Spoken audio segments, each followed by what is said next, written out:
Night settles gently over Harlem, the kind of night where the city does not sleep so much as slow its breathing. Streetlights cast long amber reflections across damp pavement, and the hum of distant traffic blends with the soft echo of footsteps moving between shadow and light. In the early 1970s, Harlem carried many identities at once. It was a place of culture and pride, of music drifting from open windows, of families rooted deeply in the same buildings for generations. But beneath that familiar surface, another Harlem existed, quiet, disciplined, and dangerous. Power moved here without sirens, without headlines, and often without names. One of those names, rarely spoken loudly at first, was Frank Lucas. At the height of his influence, Frank Lucas did not look like a kingpin. He did not command attention with flashy suits or loud entourages. He did not seek cameras, interviews, or public admiration. In fact, if you passed him on the street, you might not notice him at all. That invisibility was intentional. In a city where power usually announced itself through noise and spectacle, Lucas chose silence. And in that silence, he built one of the most efficient and controversial drug empires New York had ever seen. To understand Frank Lucas, it helps to understand the atmosphere of Harlem during this era.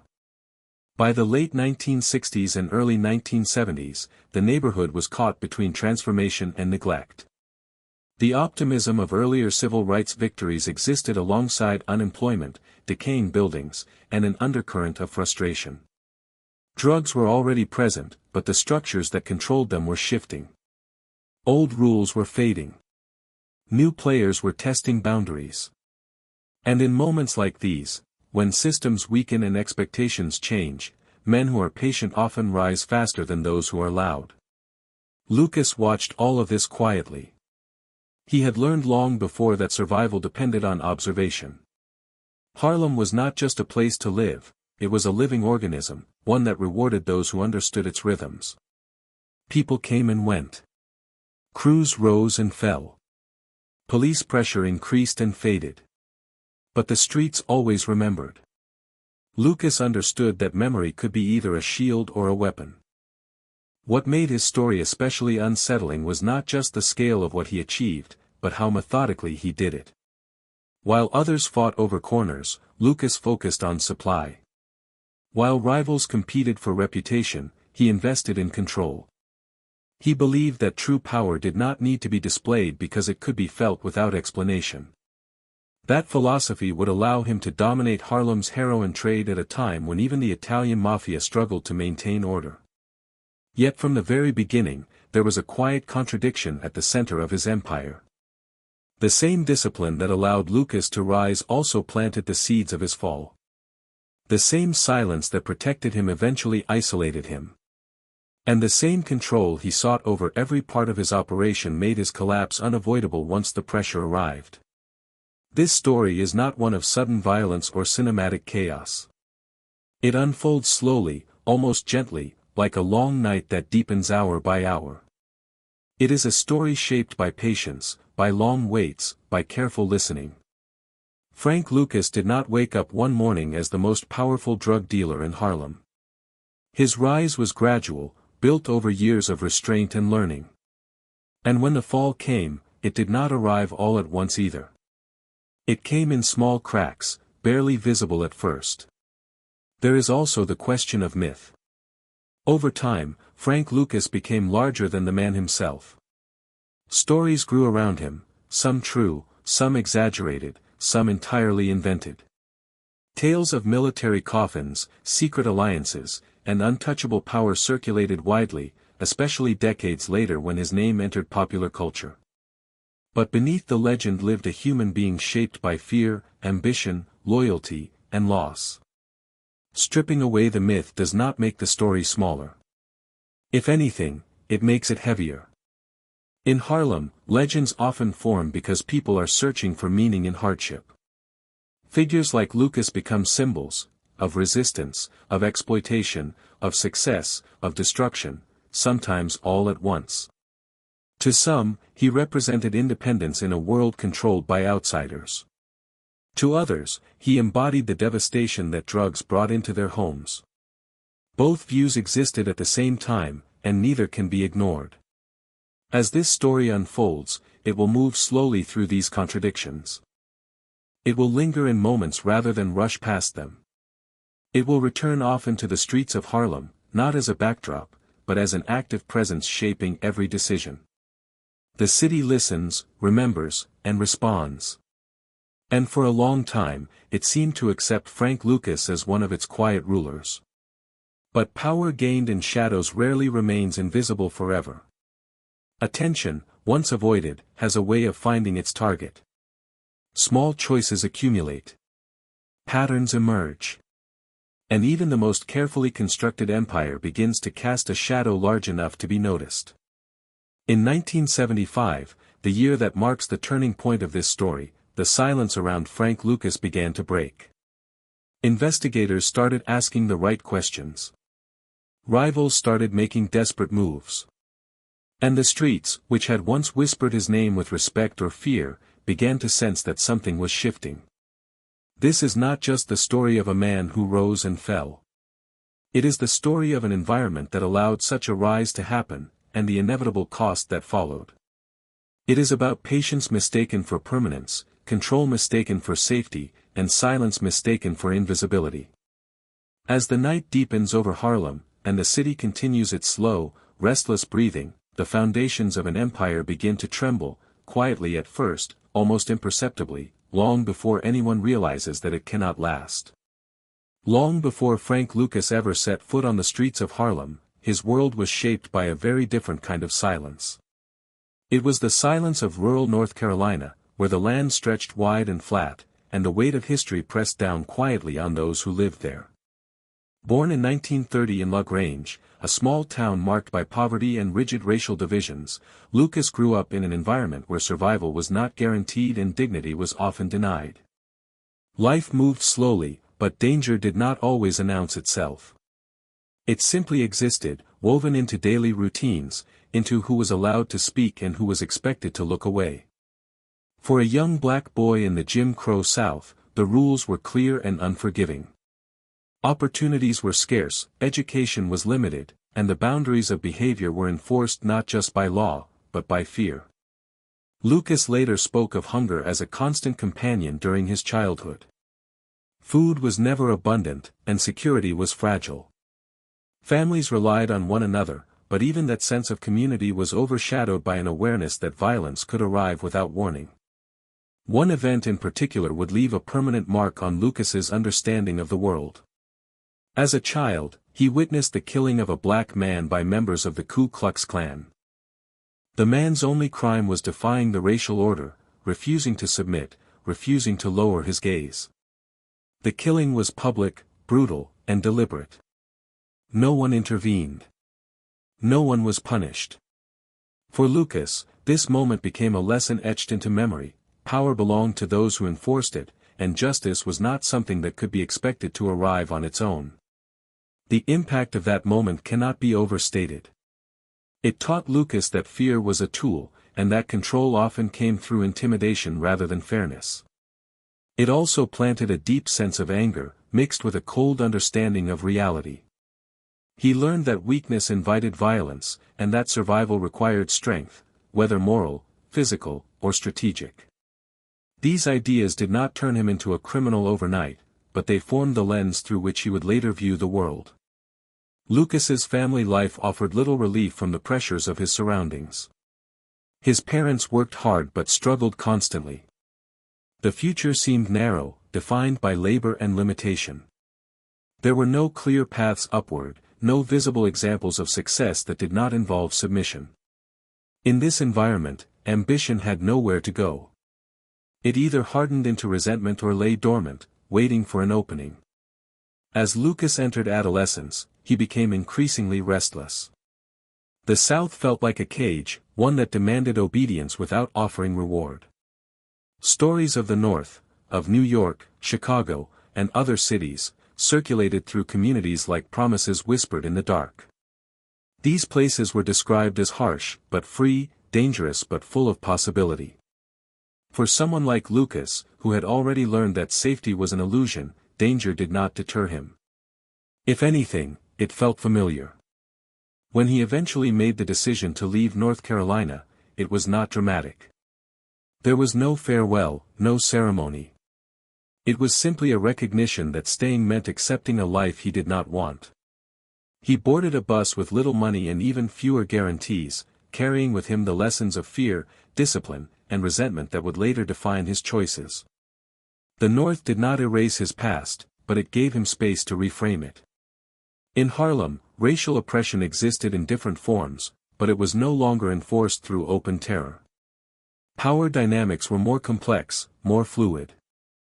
For the first time, Lucas saw black men who controlled their own destinies, even if that control existed outside the law.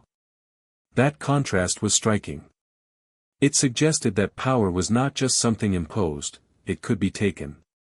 Looking back, it becomes clear that Lucas's rise cannot be understood without acknowledging these early experiences. His later obsession with control, loyalty, and independence did not come from greed alone. They were responses to a childhood where he had none of those things. The boy who watched violence go unpunished would grow into a man determined never to be powerless again. At the same time, these roots carried a quiet tragedy. The lessons Lucas learned were shaped by injustice, but they led him toward choices that inflicted suffering on others. The cycle did not break, it transformed. What began as survival became domination. What began as fear became authority.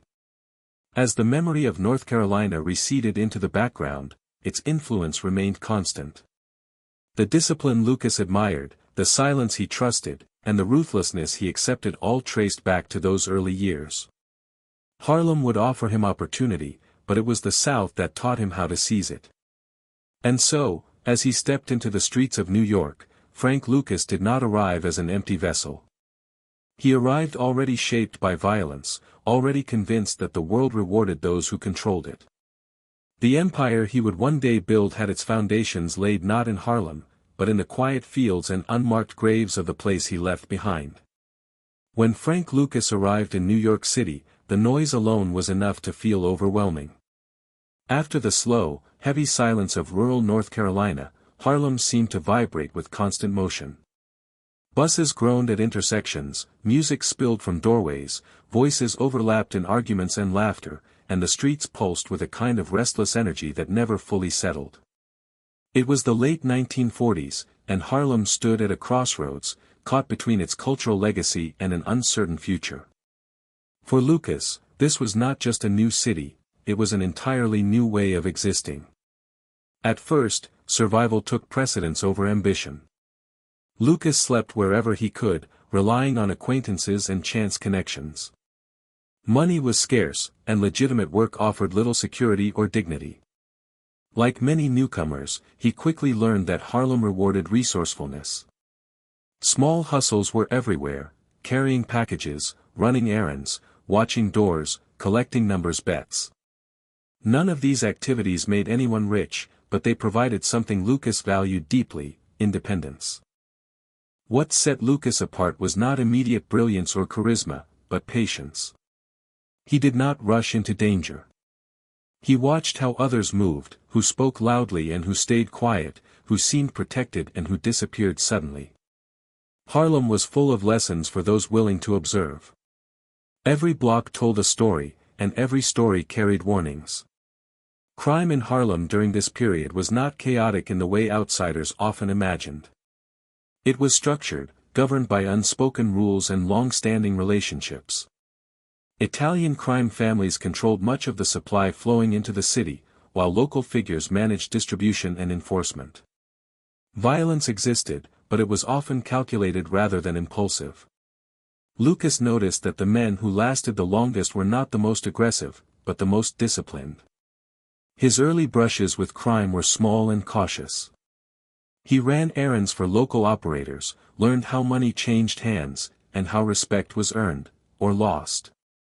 Each experience reinforced a truth he already suspected: visibility was dangerous. The men who talked the most were often the first to fall. Those who listened, who blended in, tended to survive. Harlem also exposed Lucas to a different kind of power.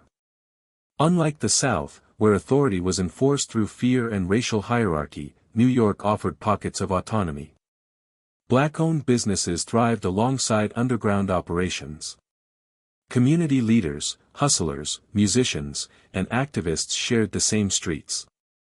This proximity created a complex moral landscape. Crime was not always seen as predatory, sometimes it was viewed as resistance, a way to claim economic space in a city that still limited access to opportunity. Lucas absorbed these contradictions quietly. He did not romanticize the streets, but he understood their logic. Law enforcement was present, but often corrupt or inconsistent. Protection could be bought. Silence could be negotiated. Trust, however, was rare and valuable. It was during this period that Lucas's reputation began to form, not as a leader, but as someone reliable. He showed up when expected, followed instructions, and avoided unnecessary attention. These qualities earned him small opportunities, which he treated seriously. Each task completed without incident built a foundation of trust.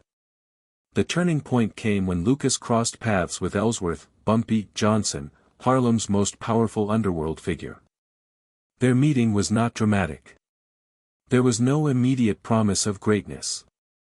Lucas became Bumpy's driver, a position that offered proximity without authority.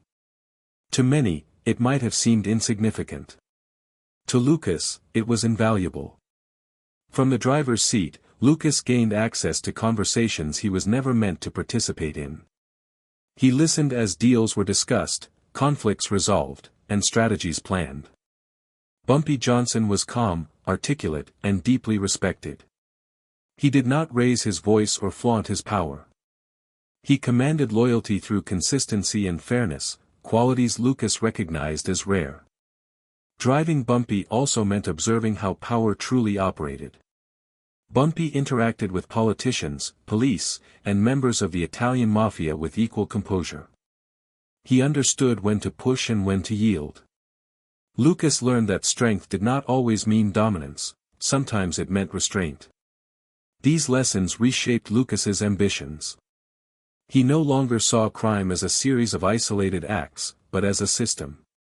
Control over that system required understanding supply chains, alliances, and timing. It required patience. Most importantly, it required discipline. Harlem, once overwhelming, began to feel navigable. The chaos that initially seemed threatening now revealed patterns. Lucas knew which streets were safe at certain hours, which corners changed hands, which names carried weight. He was no longer a stranger. He was part of the city's hidden machinery. Yet beneath this growing confidence lay an unspoken awareness of risk. Every man Lucas admired had enemies. Every operation depended on secrecy. And every success carried the possibility of attention. Lucas internalized a guiding principle during these years: the moment you enjoy power too openly, you invite its end. As the years passed, Lucas remained in the background, content to learn. He did not yet seek leadership. He did not challenge existing hierarchies. Instead, he refined his understanding of how Harlem worked, and how it could one day work for him. This phase of his life was defined by restraint. The streets offered countless opportunities for quick money and fast recognition, but Lucas resisted. He had seen too many men burn brightly and vanish just as quickly. He believed in something slower, something more durable. When the time came for him to act, it would not be impulsive. It would be deliberate, built on years of observation and quiet preparation. Harlem had taught him that patience was not weakness, it was strategy. And in the stillness of that understanding, the foundations of his future empire were already taking shape. Ellsworth "Bumpy" Johnson moved through Harlem with a presence that did not need to announce itself. By the time Frank Lucas entered his orbit, Bumpy was already a living legend, respected, feared, and deeply woven into the fabric of the neighborhood. Unlike many figures in organized crime, Bumpy did not rely on constant displays of dominance. His power was steady, almost academic in its precision. He read philosophy, quoted poetry, and approached criminal enterprise with a sense of order that set him apart. For a young man like Lucas, eager to understand how authority truly functioned, Bumpy was more than a boss. He was a blueprint. Lucas's position as Bumpy's driver placed him close enough to observe but far enough to remain invisible. From behind the wheel, he learned to listen more than he spoke. Conversations unfolded in the back seat that revealed how Harlem was governed behind the scenes. Disputes between rival crews were settled not with gunfire, but with carefully chosen words. Money moved through discreet channels. Favors were exchanged with the understanding that debts would eventually be called in. Bumpy Johnson's relationship with the Italian mafia was particularly instructive. Rather than positioning himself as a subordinate, Bumpy negotiated as an equal, demanding respect while acknowledging the realities of power. He understood that confrontation without leverage was pointless. Instead, he built alliances that allowed him to protect Harlem's interests while maintaining stability. Lucas watched closely, absorbing the importance of balance and diplomacy. One of Bumpy's defining traits was his insistence on discipline. Violence was not forbidden, but it was never casual. Every action had a purpose, and every consequence was considered. Those who acted impulsively were quickly removed from his circle.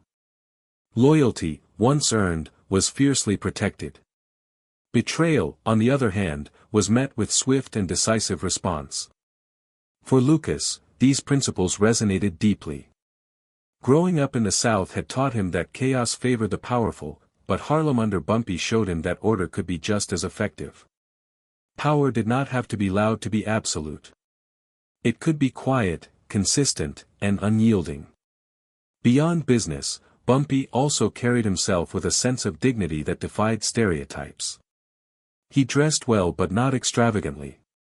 He spoke thoughtfully, often challenging those around him to think beyond immediate gain. Lucas noticed how people responded to this. Respect flowed naturally, not through fear alone, but through trust. In a world built on deception, trust was rare currency. As time passed, Lucas became more than just a driver. He became a student.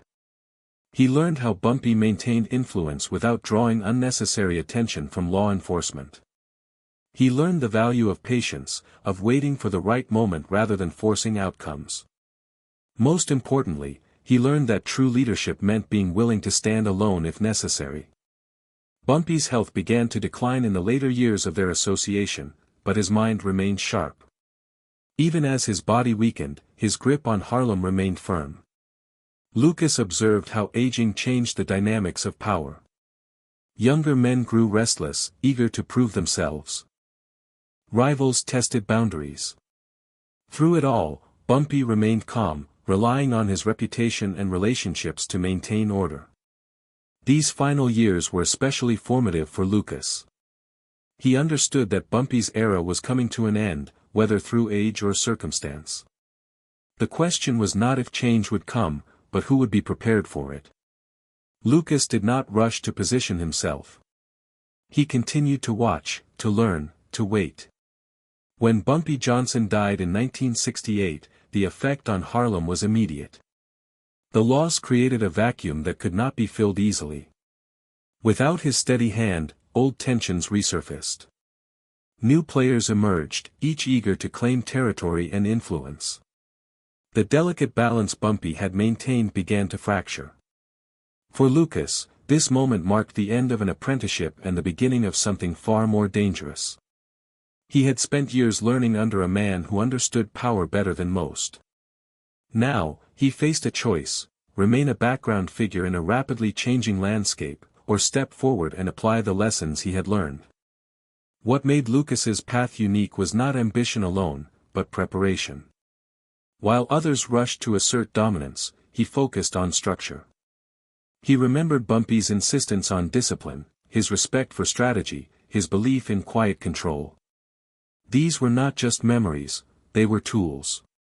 In the aftermath of Bumpy's death, Harlem entered a period of uncertainty.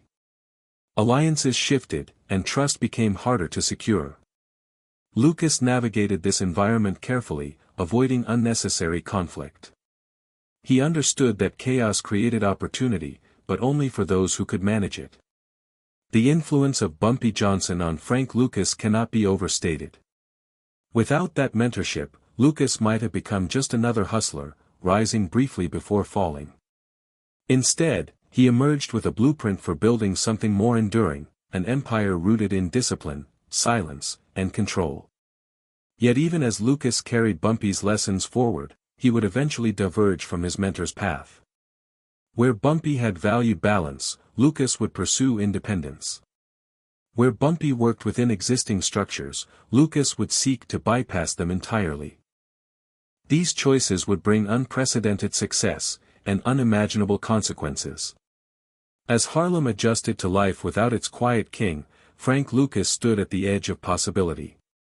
The man who once sat silently behind the wheel now understood the machinery of power from the inside.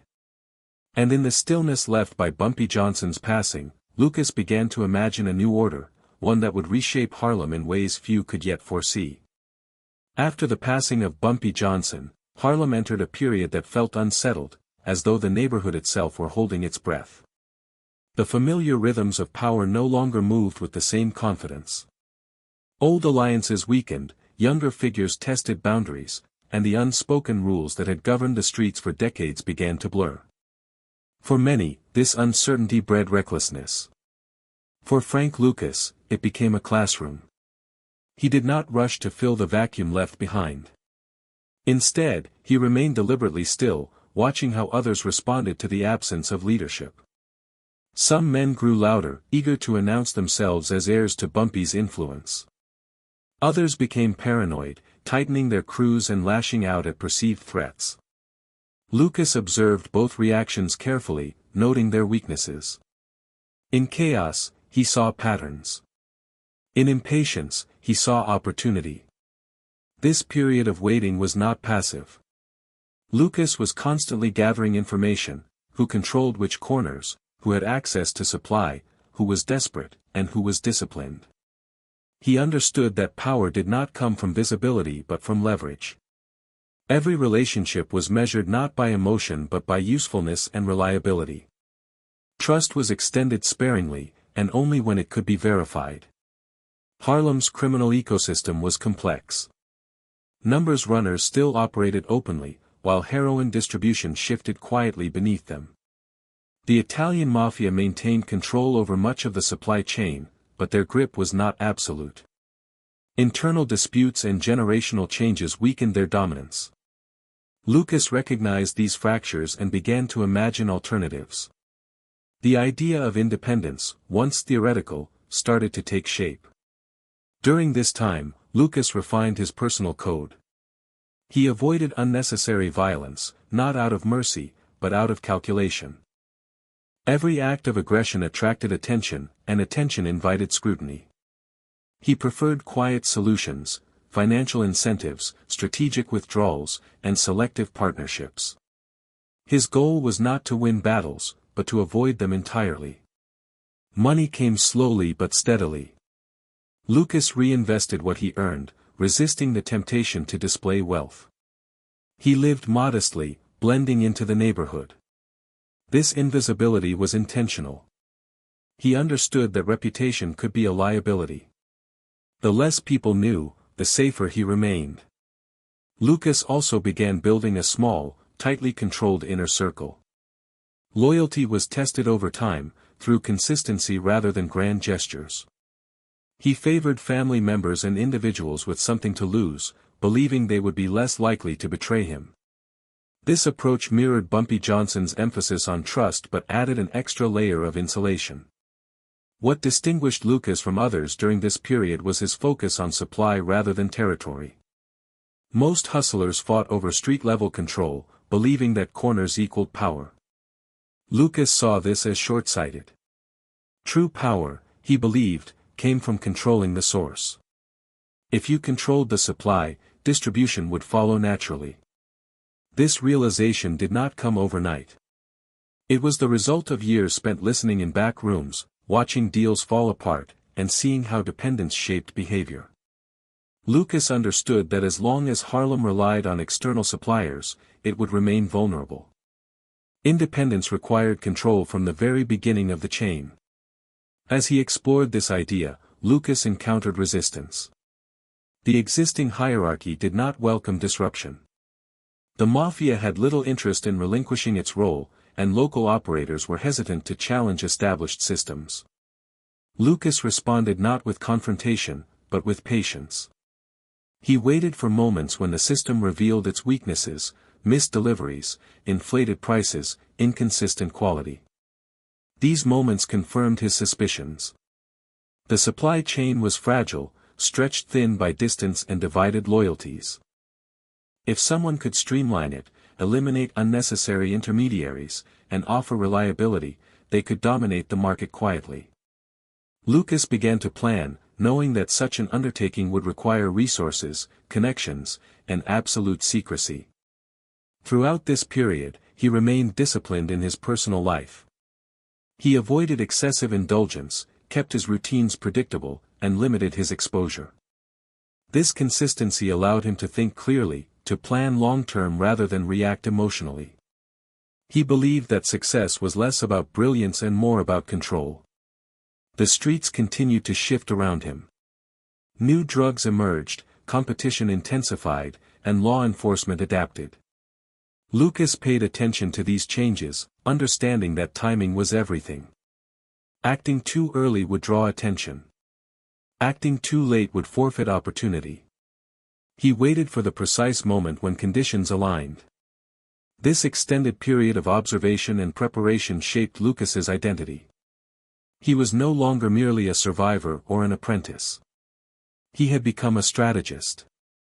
The lessons learned under Bumpy Johnson were now being tested against reality. Lucas was no longer content to operate within someone else's system. He wanted to build his own. Yet even as his ambitions grew, he remained cautious. He knew that the streets rewarded confidence but punished arrogance. He measured each step, aware that one miscalculation could unravel years of planning. His patience was not infinite, but it was deliberate. As Harlem drifted deeper into uncertainty, Frank Lucas positioned himself at the edge of transformation. He was not yet visible as a leader, but his influence was beginning to take shape beneath the surface. The waiting was almost over. The lessons had been learned. And soon, the quiet observer would begin to act, setting in motion a chain of events that would reshape Harlem, and his own fate, forever. By the time the late 1960s faded into the early 1970s, Harlem no longer felt like a place held together by memory and tradition. The steady hand that had once kept rival ambitions in check was gone, and what replaced it was uncertainty layered with impatience. The streets did not erupt immediately into chaos, but there was a constant sense of movement beneath the surface, like tectonic plates shifting slowly before an earthquake. For Frank Lucas, this was the environment he had been waiting for, not because he welcomed disorder, but because disorder exposed weaknesses. Without Bumpy Johnson, no single figure commanded unquestioned respect. Power fragmented. Crews that had once operated quietly under a shared understanding began to compete more openly. Younger men pushed forward, eager to prove themselves, while older operators clung to fading influence. Alliances formed quickly and dissolved just as fast. Trust became temporary. And in this fragile balance, every mistake carried greater consequences. Lucas moved carefully through this landscape, choosing not to announce himself. He understood that leadership claimed too quickly often collapsed under its own weight. Instead of declaring control, he focused on positioning.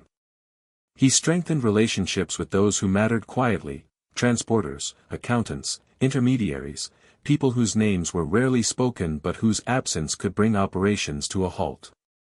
These connections were built slowly, reinforced through reliability rather than promises.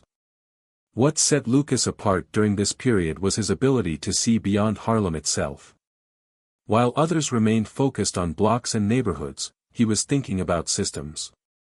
The question that occupied his mind was simple but profound: why did so much money change hands at the street level, while those who controlled the supply remained distant and insulated? The answer revealed a vulnerability that most overlooked. Harlem was powerful in distribution, but dependent in origin. The heroin flooding the streets passed through layers of control before reaching local hands. Each layer took its share, raising prices and diluting quality. This inefficiency frustrated buyers and sellers alike, yet few dared to challenge it. The Italian mafia had long dominated these supply routes, and their reputation alone discouraged disruption. Lucas, however, saw their distance as a weakness rather than a strength. He began to study global patterns, reading newspapers and listening to conversations that extended beyond New York. The Vietnam War dominated headlines, bringing attention to Southeast Asia in ways few had anticipated. Lucas noted how war reshaped logistics, moving men and materials across continents with remarkable efficiency. Where others saw conflict, he saw infrastructure. This realization did not immediately translate into action.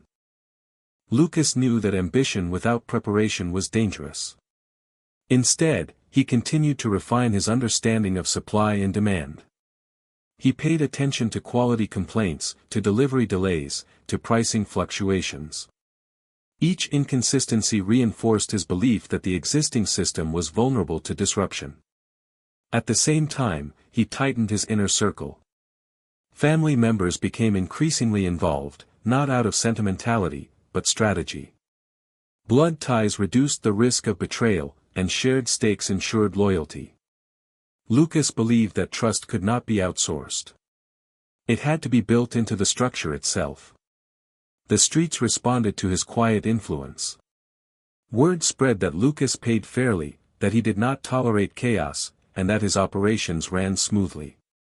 These rumors did not elevate him to celebrity status, but they attracted the attention of those seeking stability. In an environment defined by uncertainty, consistency became a form of power.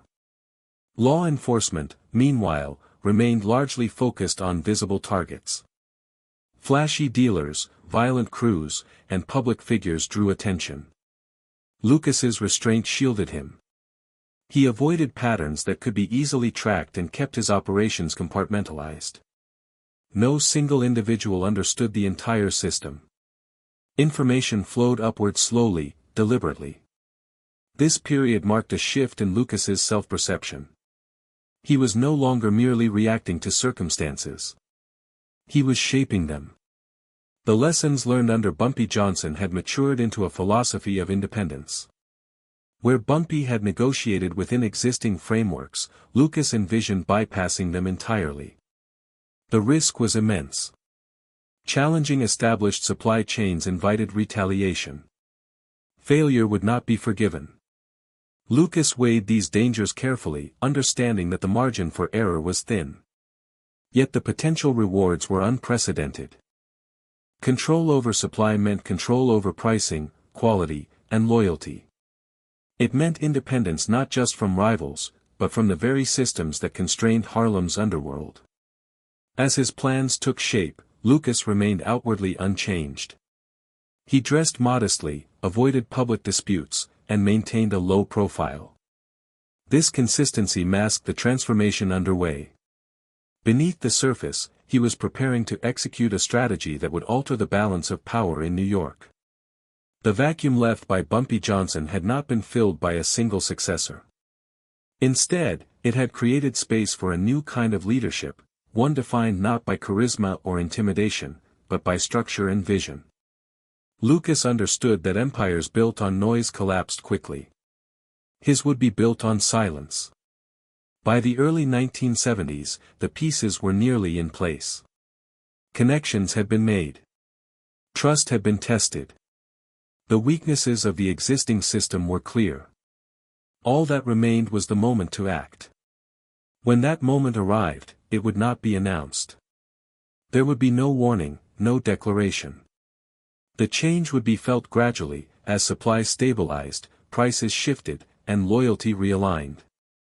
Harlem, restless and searching for stability, would soon find itself shaped by a man who had spent years preparing in silence. Frank Lucas was no longer waiting. The vacuum that followed Bumpy Johnson's death was about to be filled, not by noise or force, but by control exercised quietly, efficiently, and with consequences that would ripple far beyond the neighborhood itself. The idea that would define Frank Lucas's rise did not arrive as a sudden revelation. It formed slowly, layered over years of observation, frustration, and quiet calculation. By the time it fully took shape, it felt less like a gamble and more like an inevitability. Harlem's heroin trade, as Lucas saw it, was bloated with inefficiency. Too many hands reached in before the product ever touched the street. Too many middlemen demanded loyalty without offering reliability. Prices rose, quality dropped, and trust eroded at every step. Lucas believed that a system so fragile was waiting to be replaced. Heroin, unlike other forms of street income, offered a unique kind of leverage. Demand was constant, almost immune to economic shifts or police pressure. Users returned day after day, driven by dependence rather than desire. This made heroin not just profitable, but predictable. For Lucas, predictability meant control. If the supply could be stabilized, the entire market could be reshaped. What disturbed him most about the existing system was its dependence on outsiders. Harlem distributed the product, absorbed the risk, and suffered the consequences, yet the true profits flowed upward and outward. The Italian mafia controlled import routes, dictated prices, and enforced their dominance from a distance. Local dealers were replaceable. Lucas found this imbalance intolerable. Independence, to him, meant cutting the cord entirely. He began to ask questions others avoided. Why couldn't the source be reached directly? Why did so much power rest with intermediaries who never set foot in Harlem? These questions were dangerous, but Lucas did not voice them publicly. Instead, he researched quietly, listening to rumors, following news reports, and piecing together fragments of information that others dismissed. The Vietnam War loomed large in this mental landscape. As American troops cycled through Southeast Asia, stories emerged of vast networks moving supplies across borders with remarkable efficiency. Military transport, diplomatic cover, and wartime chaos created opportunities that existed nowhere else. Lucas paid attention not to the politics of the war, but to its logistics. War, he understood, was an engine that moved men and materials at scale. Separating fact from exaggeration was essential. Lucas was not a dreamer chasing myths. He understood that legends often grew larger than reality. Yet beneath the rumors lay a kernel of truth. Southeast Asia was a major source of raw opium, and the war had disrupted traditional controls. Where systems were stressed, gaps appeared. Lucas intended to find those gaps. Planning such a move required absolute secrecy. Even within his inner circle, information was shared sparingly. Lucas compartmentalized every aspect of the operation. Each participant knew only what was necessary for their role. This structure reduced risk and reinforced discipline. Mistakes could be isolated. Betrayals could be contained. He also prepared financially. Cutting out middlemen meant significant upfront costs. Travel, bribes, transportation, and security all demanded capital. Lucas reinvested relentlessly, delaying gratification in favor of long-term gain. While others spent freely to assert dominance, he saved quietly to fund independence. The shift toward direct sourcing was not just strategic, it was philosophical. Lucas believed that reliance created weakness. Every dependency was a vulnerability waiting to be exploited. By controlling the source, he could dictate terms rather than accept them. Quality would improve. Prices would stabilize. Loyalty would follow naturally. When the plan moved from theory to action, it did so cautiously. Lucas tested assumptions, probing the system without fully committing.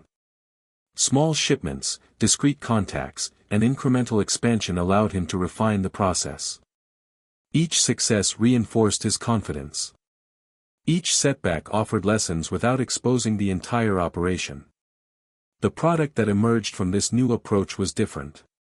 It was purer, more consistent, and more potent than what Harlem had grown accustomed to. This consistency mattered. Users noticed. Dealers noticed. Word spread quietly, without advertising or spectacle. The streets began to adjust on their own, drawn by reliability rather than coercion. Lucas understood the danger of success. Too much attention could undo everything. He resisted the urge to scale too quickly. Growth was controlled, measured, and deliberate. Supply met demand without exceeding it. Scarcity maintained value. Discipline maintained secrecy. At the same time, Lucas enforced strict internal rules. Theft, violence, and addiction within his organization were not tolerated. He believed that chaos weakened structure. Those who could not control themselves could not be trusted with responsibility. This harsh discipline created fear, but also stability. His organization functioned more like a business than a gang. The contrast with rival operations became increasingly apparent. While others struggled with unreliable suppliers and internal disputes, Lucas's network operated smoothly. Payments were timely. Deliveries were consistent. Problems were addressed quietly and decisively. This efficiency attracted partners who valued predictability over bravado. Yet beneath this controlled expansion lay an unavoidable truth. The very qualities that made Lucas's operation successful also magnified its impact. Purer heroin meant stronger addiction. Wider distribution meant deeper harm. Lucas rarely acknowledged this openly. In his mind, responsibility lay with the user, not the supplier. Control, not morality, guided his decisions. As his influence grew, so did the stakes. Cutting out the middlemen did not go unnoticed forever. Established powers began to sense a shift, even if they could not yet identify its source. Supply patterns changed. Prices fluctuated. Quality improved in ways that disrupted existing hierarchies. Questions were asked quietly, then with increasing urgency. Lucas anticipated this reaction. He knew that independence invited scrutiny. His defense lay in invisibility. He avoided direct confrontation, allowing others to absorb the shock of change. By the time his role became clearer, his position was already entrenched. The empire that emerged from this strategy was unlike anything Harlem had seen. It was not built on territory or intimidation, but on logistics and discipline. Control flowed upward from the source rather than outward from the streets. Lucas had transformed heroin from a chaotic trade into a structured enterprise. This moment marked the true beginning of his reign. The decision to cut out the middlemen did more than increase profits. It redefined power. Frank Lucas was no longer just a player in Harlem's underworld. He was its axis, quietly reshaping the flow of money, loyalty, and influence with every calculated move. And though the streets felt the change as stability, the consequences of such control were only beginning to unfold. The journey that would later be wrapped in rumor and legend began without ceremony, guided less by bravado than by calculation. Frank Lucas understood that distance itself was protection. The farther his operation stretched from Harlem, the harder it would be for rivals and authorities to trace its origins. Southeast Asia, already etched into the American consciousness by war, offered both opportunity and confusion. For Lucas, confusion was valuable. It hid patterns, blurred responsibility, and created space for quiet movement. He did not travel as a conqueror or an adventurer. He moved cautiously, aware that unfamiliar territory punished arrogance swiftly. Language barriers, cultural differences, and shifting political realities made every interaction uncertain. Lucas relied on intermediaries at first, listening more than speaking, watching how trust was negotiated in places where survival had long depended on discretion. The opium trade had existed for generations here, shaped by colonial histories and regional conflicts. Lucas was not entering a new world, but an ancient one destabilized by modern war. What made Southeast Asia uniquely significant during this period was the scale of movement passing through it. Troops rotated in and out. Cargo planes landed daily.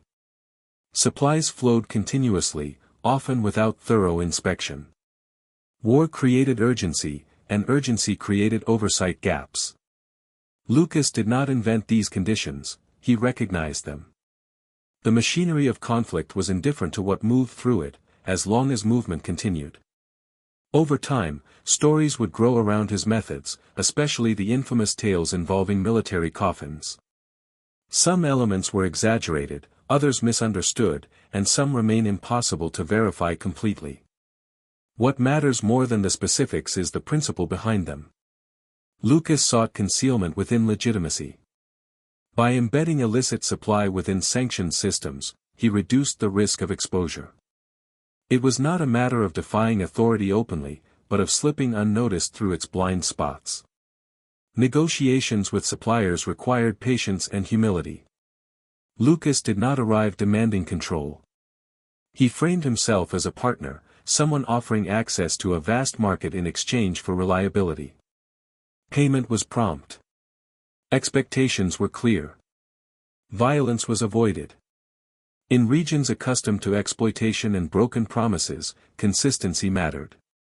Lucas built trust the same way he always had, slowly, through action rather than words.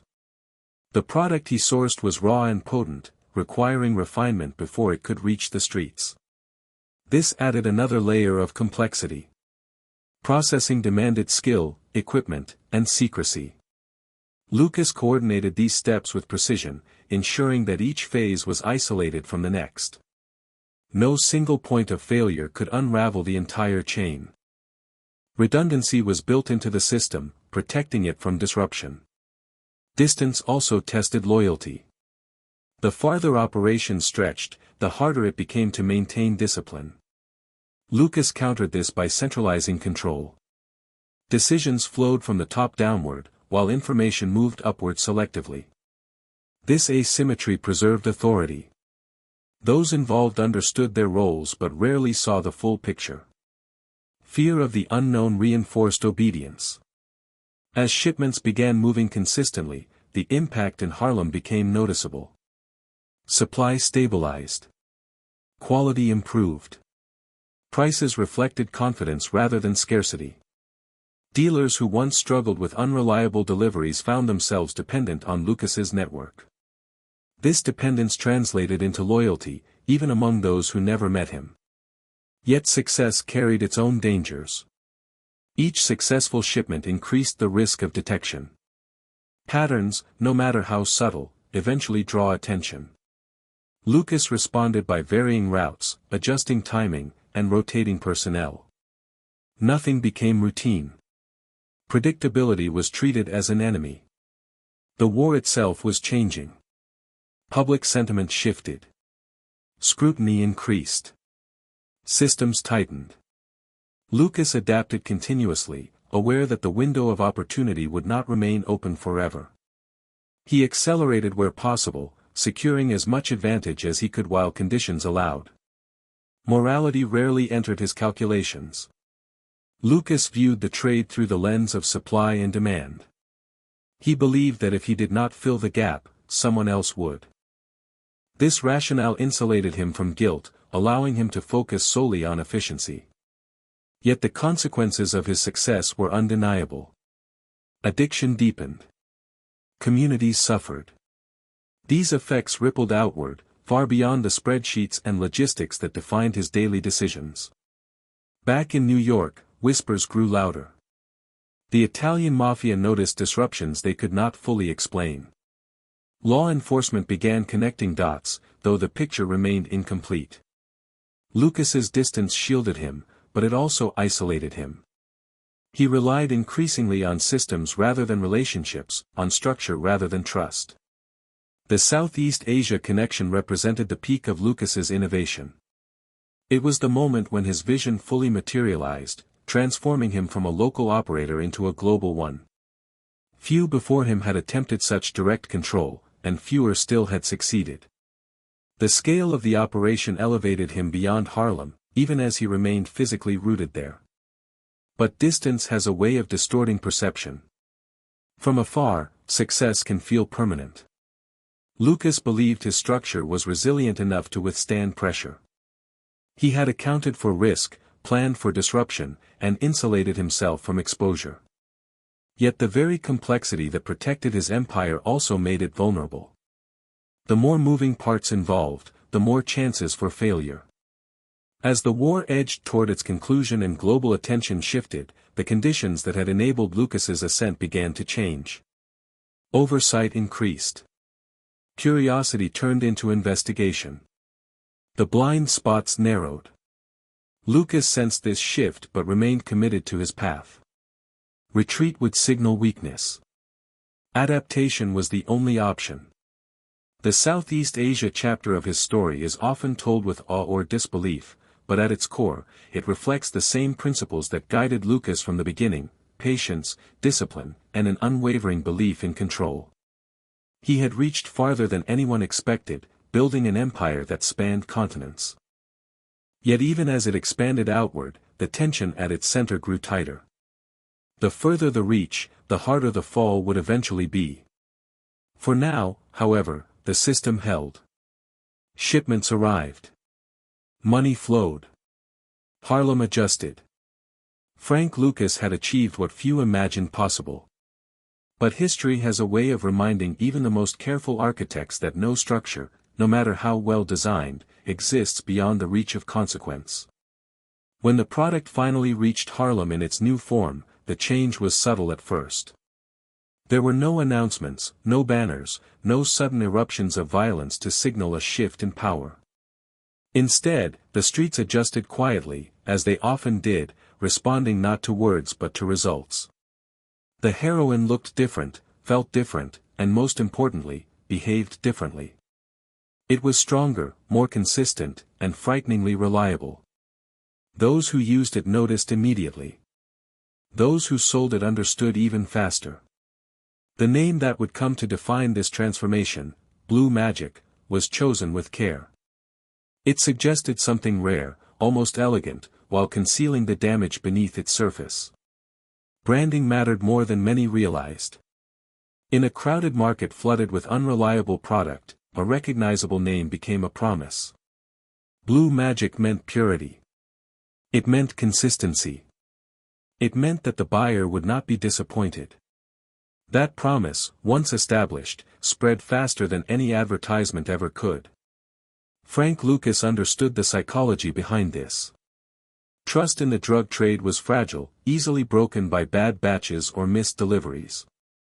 By offering a product that delivered the same effect every time, he removed uncertainty. Dealers could predict their profits. Users could predict their experience. This predictability created dependence not just on the drug itself, but on the source. Distribution followed a disciplined model.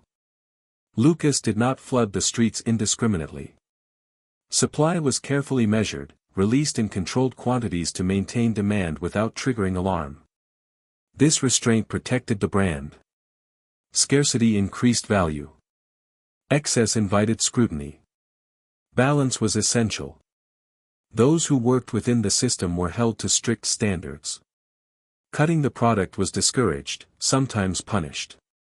Lucas believed that dilution weakened the brand and eroded trust. While this stance limited short-term profit for some, it strengthened the operation as a whole. Loyalty grew not from fear alone, but from reliability. Blue Magic altered the competitive landscape almost overnight. Rival dealers struggled to compete with its purity. Customers gravitated toward what worked. Established players faced a choice: adapt, ally, or fade.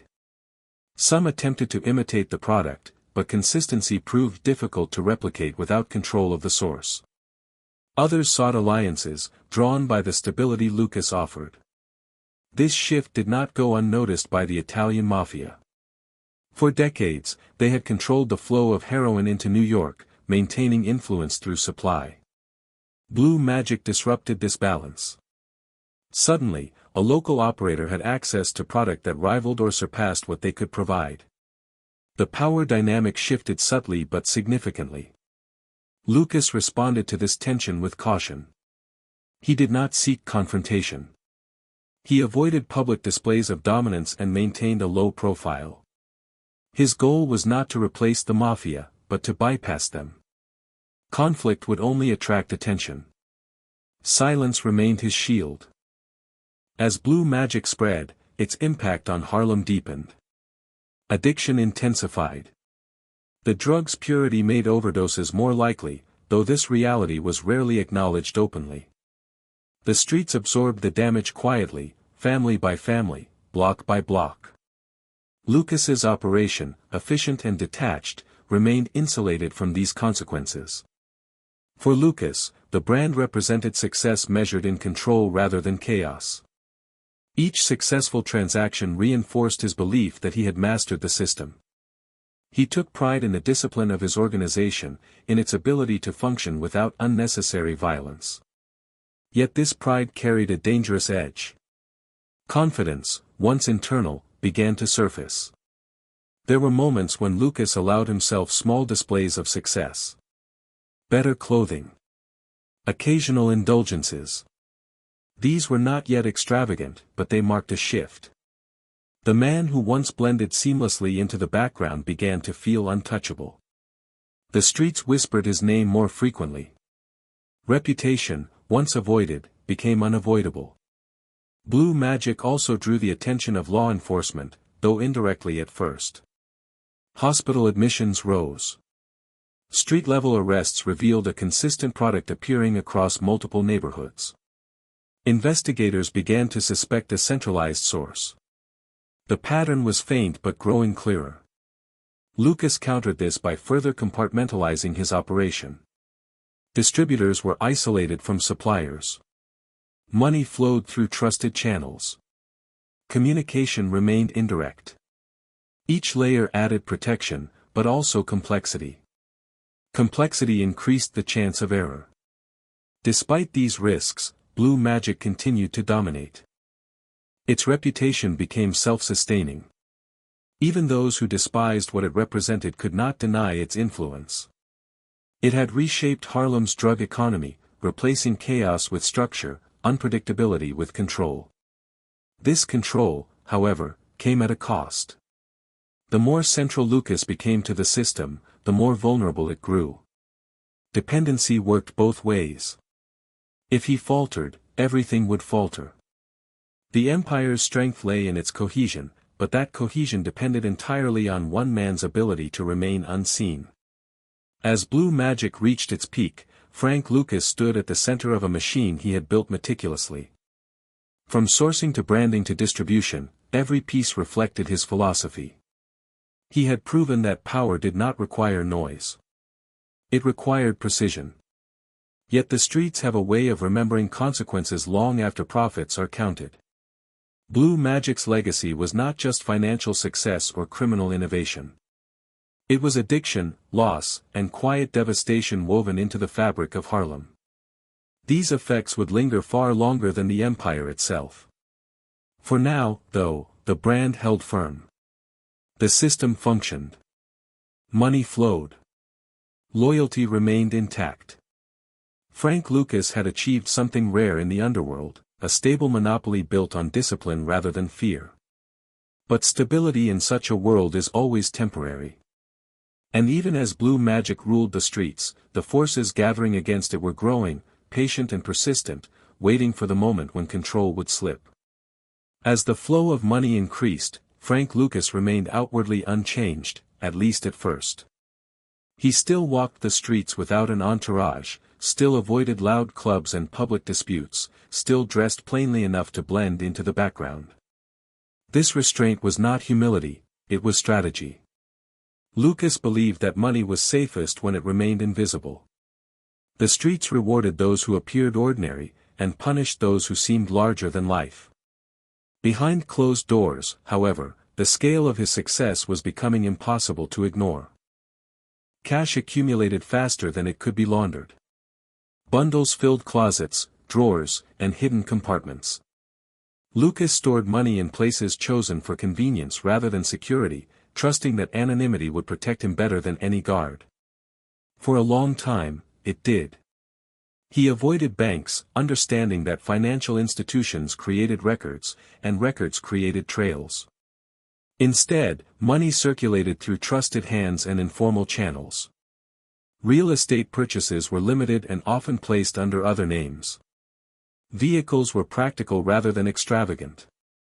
Every choice was guided by the same principle: remain forgettable. This approach reinforced his sense of control. While others flaunted success to assert dominance, Lucas took comfort in knowing that he could buy almost anything without anyone realizing it. Power, to him, was not what people saw, but what they could not. This philosophy allowed him to operate freely while competitors attracted attention. Yet even the most disciplined systems are tested by human nature. As Lucas's confidence grew, small changes crept in. They were subtle at first: better tailoring, higher quality fabrics, a quiet appreciation for fine things. None of it seemed excessive in isolation.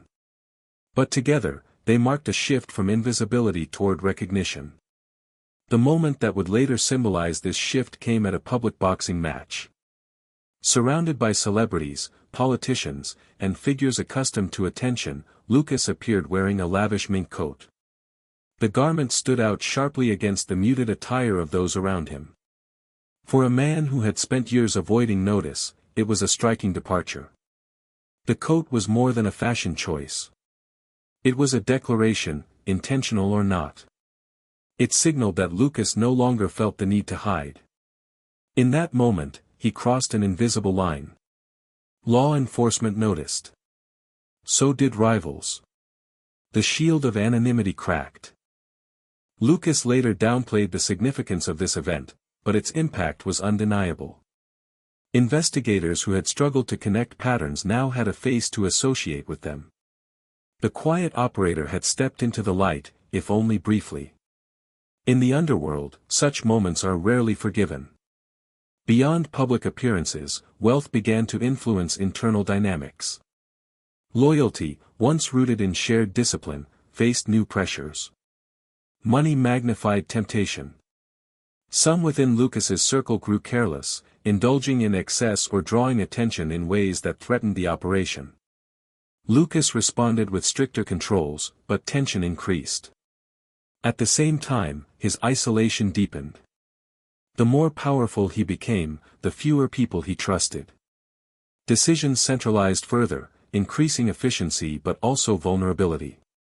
Every success reinforced his belief in control, yet every control increased dependency on his judgment alone. Despite these warning signs, Lucas remained confident.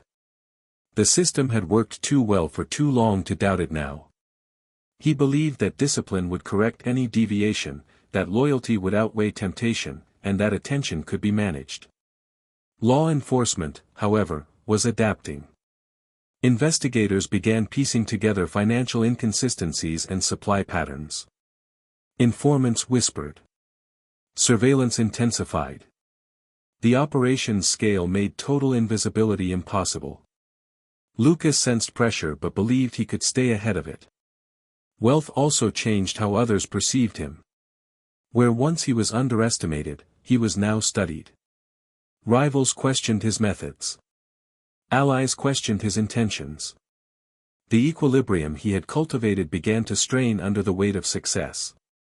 Yet even as cracks appeared, Lucas could not fully retreat. The machine required momentum.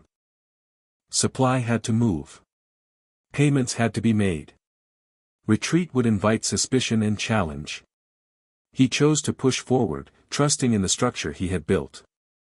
This phase of his life illustrates a timeless contradiction. The very success that validated Lucas's philosophy also undermined it. Money brought comfort, but also exposure. Control brought stability, but also rigidity. Silence brought safety, but also isolation. In quiet moments, Lucas reportedly reflected on his choices, though rarely with regret. He viewed risk as the price of independence. He believed that any empire worth building would eventually attract opposition. The goal, in his mind, was not to avoid that fate, but to delay it. As his wealth grew, so did the distance between who he was and how he was perceived. The man who once blended into Harlem's background now carried an aura of power that could not be concealed. Even without the mink coat, the shift was irreversible. The streets, ever observant, sensed change. Respect remained, but so did curiosity. And curiosity, once awakened, rarely rests. Frank Lucas had mastered the art of control, but he was learning, perhaps too late, that control over money was easier than control over attention.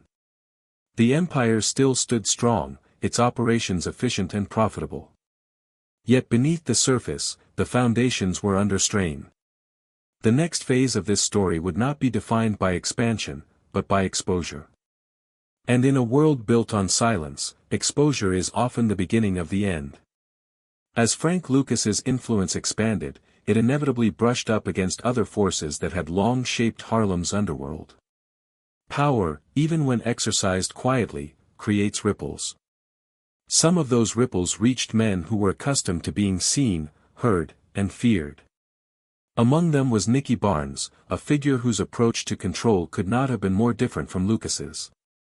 Where Lucas preferred silence and discipline, Barnes embraced visibility, charisma, and spectacle. The contrast between the two men defined a turning point in Harlem's criminal landscape. Nicky Barnes was already a known presence. He cultivated a public image that blended street authority with celebrity. He appeared in expensive suits, surrounded by attention, unapologetic in his confidence. To some, he embodied success. To others, he represented recklessness. Barnes believed that reputation was power, that being recognized kept rivals cautious and allies loyal. Lucas believed the opposite. At first, their coexistence was uneasy but nonviolent. Harlem was large enough to accommodate multiple operators, and both men understood the cost of open conflict. Yet competition does not require gunfire to escalate. It grows in subtler ways, through pricing, alliances, and influence. Blue Magic's dominance disrupted the balance Barnes relied on. Dealers began shifting loyalties. Customers followed quality. Barnes noticed. The tension between them remained largely unspoken, but it was palpable. Each move Lucas made forced Barnes to respond, and each response drew more attention. Barnes increased his visibility, asserting his presence as if to remind the streets who still mattered. Lucas responded by tightening control, ensuring his operation remained efficient and reliable. This rivalry was not fought with bullets, but with perception. Barnes sought to own Harlem's image, to be recognized as its king. Lucas sought to own its infrastructure. Both approaches carried risks. Barnes's visibility attracted law enforcement. Lucas's control attracted scrutiny from rivals who felt displaced. As the gap between their philosophies widened, paranoia seeped into the environment. Rumors circulated. Whispers of betrayal and infiltration grew louder. Trust eroded. Each side suspected the other of leveraging law enforcement pressure or street-level intimidation. Whether these suspicions were justified mattered less than their effect. They shaped behavior, hardening attitudes and narrowing options. Lucas remained outwardly calm, but he was not indifferent. He monitored Barnes closely, aware that flamboyance often masked desperation. Yet he also recognized Barnes's influence. Underestimating him would be dangerous. The streets respected confidence, and Barnes had plenty of it. This period marked a subtle shift in Lucas's internal calculus. For years, he had avoided emotional decision-making, relying on logic and discipline. Now, he faced an adversary who thrived on unpredictability. Controlling such a dynamic required new strategies. Lucas doubled down on secrecy, limiting exposure and reinforcing loyalty. He believed that stability would outlast spectacle. Barnes, meanwhile, grew increasingly frustrated. His empire, built on visibility and reputation, felt threatened by a man who refused to engage on the same terms. The more Lucas succeeded quietly, the more Barnes felt compelled to assert himself publicly. This feedback loop intensified pressure on both sides. Law enforcement observed this rivalry with interest. High-profile figures like Barnes were easier to monitor. Their movements, associations, and finances left trails. Lucas's quiet presence made him harder to pin down, but the shifting dynamic suggested a central influence yet to be identified. Investigators began to suspect that someone was operating behind the scenes. Within Lucas's organization, the tension bred caution. Associates were reminded to avoid unnecessary contact with outsiders. Meetings became rarer. Communication tightened. Lucas understood that rivalries often exposed vulnerabilities not through violence, but through mistakes born of fear. The streets, sensitive to shifts in power, began to sense instability. Where once Lucas's operation brought calm predictability, now it existed within a broader atmosphere of uncertainty. Customers still trusted Blue Magic, but dealers worried about the future. Would conflict erupt? Would law enforcement intervene? These questions lingered, unspoken but persistent. Despite the growing pressure, Lucas resisted escalation. He believed that conflict would benefit no one, least of all himself. His goal remained control, not dominance. Yet control requires cooperation, and cooperation was becoming harder to maintain. The rivalry with Barnes also exposed a deeper truth. Harlem could not sustain two empires indefinitely. The market would eventually force a reckoning, whether through consolidation, collapse, or external intervention. Lucas sensed that the era of quiet expansion was ending. As paranoia grew, so did the risk of betrayal. Informants emerged. Allegiances shifted. The walls that had protected Lucas's empire began to feel thinner. He responded with stricter oversight, but vigilance came at a cost. Trust, once fractured, is difficult to restore. This phase of Lucas's story underscores the fragility of power. Even the most disciplined systems are vulnerable to external pressures. Rivalries do not need violence to be destructive. Sometimes, they erode stability simply by existing. By the time the tension with Nicky Barnes reached its peak, the environment had changed irrevocably. Law enforcement was closer than ever. Rivals were watching more carefully. And the streets, once calm under Lucas's control, now buzzed with speculation. Frank Lucas had built his empire in silence, but silence was becoming harder to maintain. The contrast between his approach and Barnes's flamboyance illuminated a central paradox. In a world driven by reputation, invisibility can be both strength and liability. As pressure mounted from all sides, Lucas stood at a crossroads. The next steps would determine not just the fate of his empire, but the legacy he would leave behind. Long before Frank Lucas ever found himself face to face with handcuffs and flashing lights, the pressure began quietly, almost imperceptibly, inside offices far removed from Harlem streets. Law enforcement rarely moves with the urgency shown in movies. Instead, it advances slowly, methodically, guided by patterns rather than personalities. By the early 1970s, those patterns were becoming difficult to ignore. Heroin seizures across New York were showing a troubling consistency: same color, same purity, same chemical signature. To investigators, this suggested not chaos, but control. At first, the focus remained on street-level dealers. Arrests were made, informants questioned, corners disrupted. Yet each time a small piece of the operation was removed, another took its place seamlessly. Supply did not dry up.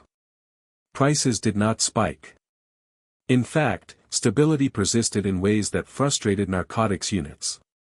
Stability, in this context, was suspicious. Hospitals provided another clue. Emergency rooms in Harlem and surrounding neighborhoods reported an increase in overdoses tied to unusually pure heroin. Doctors and social workers noticed similarities in packaging and terminology used by patients. Though these observations were not evidence on their own, they contributed to a growing sense that a centralized source existed somewhere beyond the visible layers of distribution.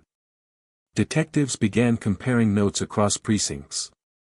What emerged was not a clear suspect, but a shape, an operation larger, quieter, and more disciplined than most.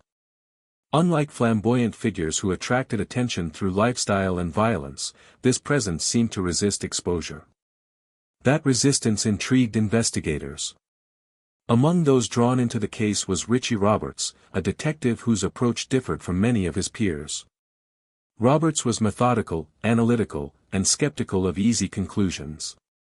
While others focused on high-profile targets, he questioned why dismantling visible networks had little effect. To him, this suggested that enforcement efforts were aimed too low. Roberts began following the money. This was not easy. Cash transactions dominated the trade, and sophisticated laundering methods obscured ownership.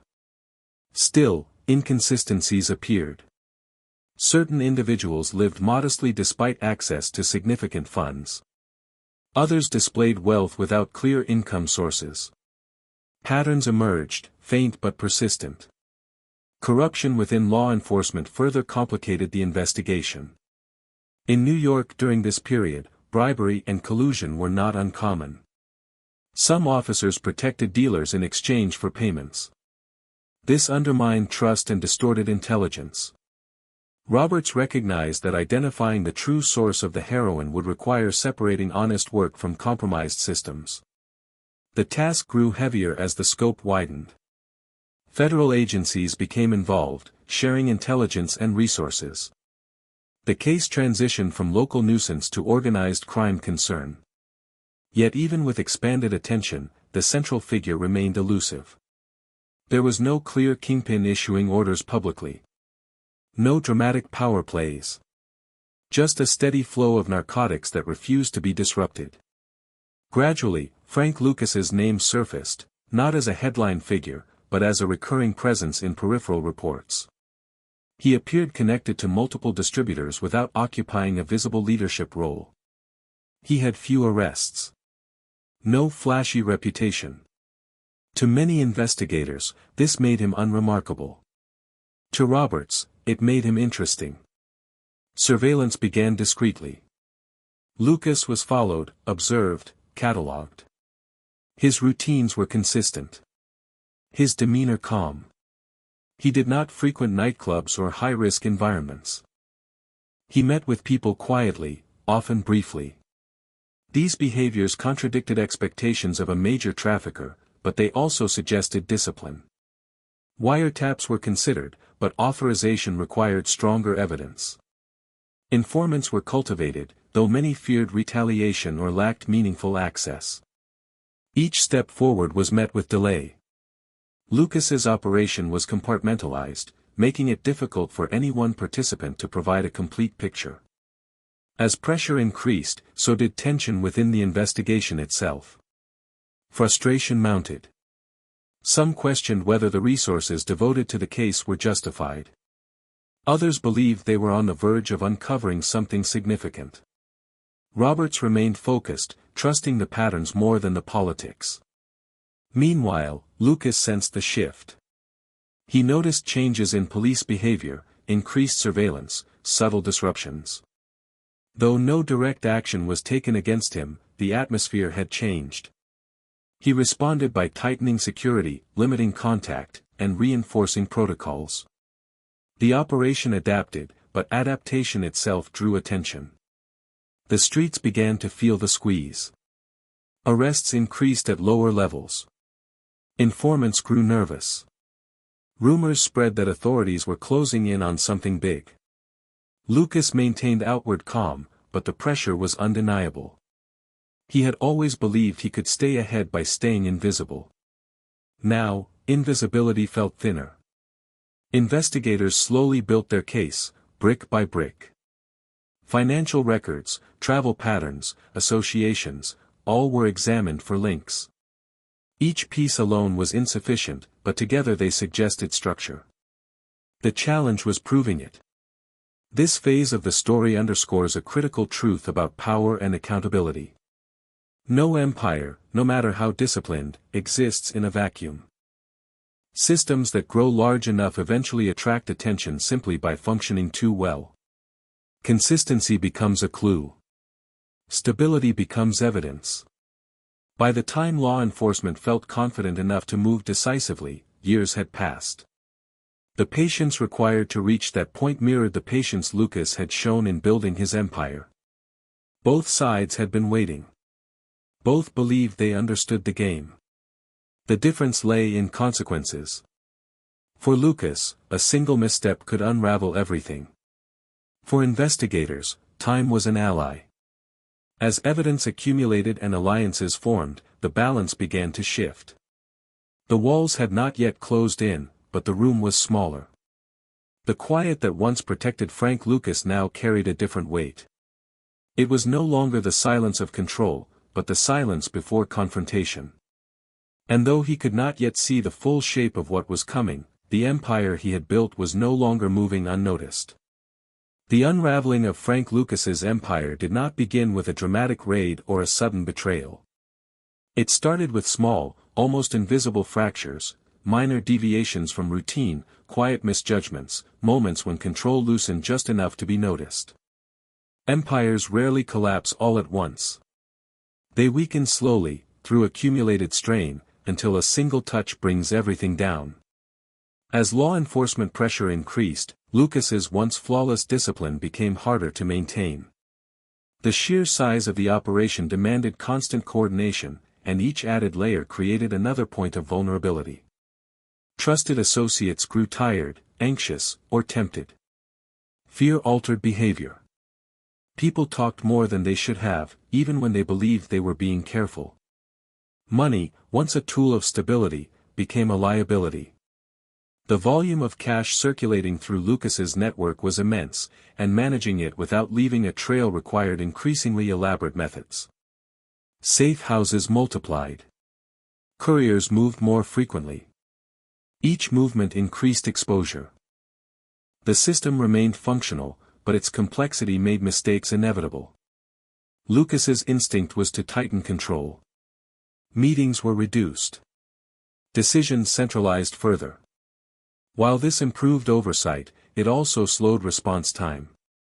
Associates waiting for direction made independent choices, sometimes poorly. Discipline, once internalized, now required enforcement. This shift eroded trust. At the same time, paranoia crept in. Lucas began questioning loyalties that had once felt secure. This suspicion was not unfounded. Law enforcement had successfully flipped lower-level participants, offering reduced sentences in exchange for information. These informants rarely possessed full knowledge, but they provided fragments, names, routes, routines, that investigators could piece together. The pressure also affected Lucas personally. He slept less. His routines, once predictable, became erratic. Small indulgences increased, perhaps as coping mechanisms. These changes did not go unnoticed by those watching him. Consistency, once his shield, began to fracture. Rivals sensed weakness. The careful balance Lucas had maintained with competitors grew unstable. Some tested boundaries, probing for signs of collapse. Though open conflict was avoided, tension escalated. The streets buzzed with speculation. Uncertainty spread. One of the most damaging mistakes came from within. A trusted associate made a decision that exposed part of the supply chain. Whether driven by greed, fear, or miscalculation, the result was the same: a door cracked open. Law enforcement seized the opportunity, applying pressure precisely where resistance was weakest. Surveillance intensified. Phone records, travel logs, and financial anomalies were cross-referenced. Patterns that once seemed invisible now appeared obvious in hindsight. Each piece of evidence reinforced the next, forming a chain difficult to deny. Lucas attempted to adapt, adjusting routes and communication methods. But adaptation under pressure often creates its own signatures. Changes draw attention. Vehicles were practical rather than extravagant. Every choice was guided by the same principle: remain forgettable. This approach reinforced his sense of control. While others flaunted success to assert dominance, Lucas took comfort in knowing that he could buy almost anything without anyone realizing it. Power, to him, was not what people saw, but what they could not. This philosophy allowed him to operate freely while competitors attracted attention. Yet even the most disciplined systems are tested by human nature. As Lucas's confidence grew, small changes crept in. They were subtle at first: better tailoring, higher quality fabrics, a quiet appreciation for fine things. None of it seemed excessive in isolation. But together, they marked a shift from invisibility toward recognition. The moment that would later symbolize this shift came at a public boxing match. Surrounded by celebrities, politicians, and figures accustomed to attention, Lucas appeared wearing a lavish mink coat. The garment stood out sharply against the muted attire of those around him. For a man who had spent years avoiding notice, it was a striking departure. The coat was more than a fashion choice. It was a declaration, intentional or not. It signaled that Lucas no longer felt the need to hide. In that moment, he crossed an invisible line. Law enforcement noticed. So did rivals. The shield of anonymity cracked. Lucas later downplayed the significance of this event, but its impact was undeniable. Investigators who had struggled to connect patterns now had a face to associate with them. The quiet operator had stepped into the light, if only briefly. In the underworld, such moments are rarely forgiven. Beyond public appearances, wealth began to influence internal dynamics. Loyalty, once rooted in shared discipline, faced new pressures. Money magnified temptation. Some within Lucas's circle grew careless, indulging in excess or drawing attention in ways that threatened the operation. Lucas responded with stricter controls, but tension increased. Predictability may be dangerous, but so is inconsistency. The balance he once mastered now eluded him. The emotional toll was significant. Lucas had built his empire on control and discipline, believing that mastery of systems equated to mastery of fate. As that belief eroded, so did his confidence. Decisions became reactive rather than strategic. The long view shortened. Within his organization, fear replaced loyalty. Associates worried about informants, surveillance, and sudden arrests. Trust, once the backbone of the system, dissolved into self-preservation.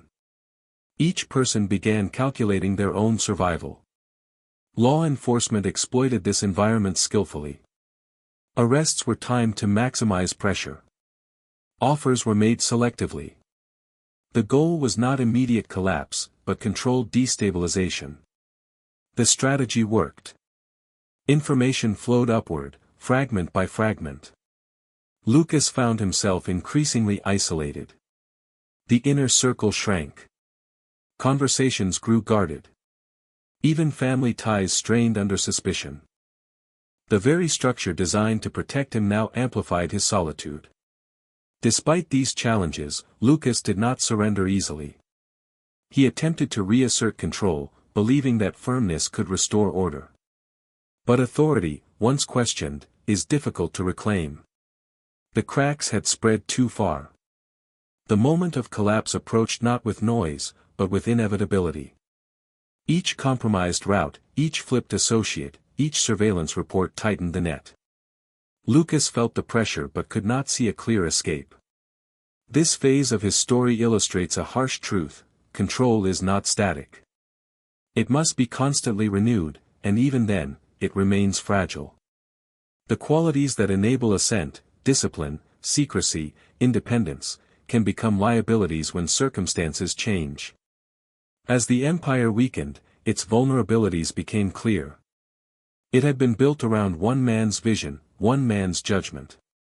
When that judgment faltered, there was no redundancy to absorb the shock. The streets, once stabilized by Lucas's control, now felt the tremors of collapse. Supply disruptions caused unrest. Prices fluctuated. Violence threatened to resurface. The calm he had engineered unraveled. By the time the final steps toward his arrest were set in motion, the outcome felt less like a surprise and more like a conclusion long in the making. The empire that had risen so quietly now faced its reckoning, not through a single catastrophic error, but through the slow accumulation of many. Frank Lucas had built his power on silence and discipline. In the end, it was the erosion of those same principles that brought everything crashing down. The morning Frank Lucas was arrested did not arrive with chaos or spectacle. There were no blaring sirens echoing through Harlem, no dramatic chase through crowded streets. Instead, it unfolded with a quiet finality that mirrored the way his empire had been built. Years of observation, surveillance, and careful planning had led to this moment, and law enforcement approached it with the same restraint Lucas himself had practiced for so long. When officers moved in, Lucas was not caught off guard in the way many imagined. He had sensed the pressure tightening for months. The shifting behavior of associates, the subtle changes in police presence, the disappearance of familiar routines, all of it signaled that the end was approaching. What he did not know was exactly when, or how complete the collapse would be. The arrest took place in a setting that reflected Lucas's philosophy of invisibility.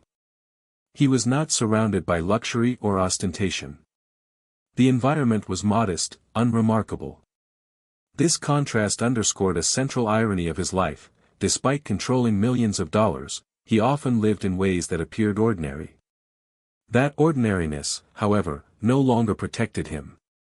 As agents secured the scene, they uncovered the physical evidence that told the story Lucas had worked so hard to conceal. Cash was found in astonishing quantities, bundles stacked and hidden throughout the space. The sheer volume was staggering, even to seasoned investigators. It confirmed what years of analysis had suggested: the operation had been vast, efficient, and highly profitable. Lucas remained composed as he was taken into custody. Those present later remarked on his calm demeanor. There was no protest, no attempt to negotiate in the moment. He understood the gravity of what was happening. Decades of discipline did not evaporate in an instant. The arrest sent shockwaves through Harlem. Rumors spread quickly, filling the silence Lucas had once maintained. For some, disbelief lingered. Others felt a grim sense of inevitability. The man who had stabilized the streets through controlled supply was gone, and uncertainty rushed in to fill the void. Law enforcement wasted little time capitalizing on the momentum. Additional raids followed, targeting associates and safe houses. The network unraveled rapidly now that its center had been removed. Without Lucas's oversight, coordination faltered. Fear intensified. Cooperation with authorities increased. Lucas was processed through the system with the same efficiency he had once applied to his operations. Fingerprints, photographs, formal charges, each step stripped away another layer of control. The man who had orchestrated a global supply chain now found himself subject to rigid procedures he could not influence. In interrogation rooms, silence became his first defense. Lucas was careful, measured. He knew that every word carried weight. Investigators presented evidence gradually, demonstrating how thoroughly they had mapped his activities. Travel records, financial data, witness statements, pieces Lucas had believed safely compartmentalized now formed a cohesive picture. The psychological impact of arrest is difficult to overstate. For years, Lucas had defined himself by autonomy. He answered to no one. Now, every movement was regulated. Time slowed, measured in minutes and hours rather than deals and shipments. Control, once absolute, was gone. Media attention intensified. Though Lucas had avoided the spotlight during his rise, his fall attracted it. Headlines painted him as a mastermind, a symbol of the heroin epidemic gripping the city. The narrative simplified a complex reality, reducing years of strategy and restraint to soundbites and images. For Lucas, this public framing was unsettling. He had built his empire by rejecting notoriety. Now, notoriety was unavoidable. The anonymity he had cultivated evaporated, replaced by a reputation shaped by others. In the streets, the impact was immediate. Supply chains fractured. Prices fluctuated wildly. Violence threatened to return as smaller crews competed for control. The stability Lucas had imposed collapsed, revealing the fragility beneath. As he awaited trial, Lucas reflected on his choices. Those close to him later suggested that he felt a mixture of resignation and clarity. He did not express surprise at his fate. He had always known that such a life carried consequences. The question had never been if, but when. The arrest marked the definitive end of Lucas's reign.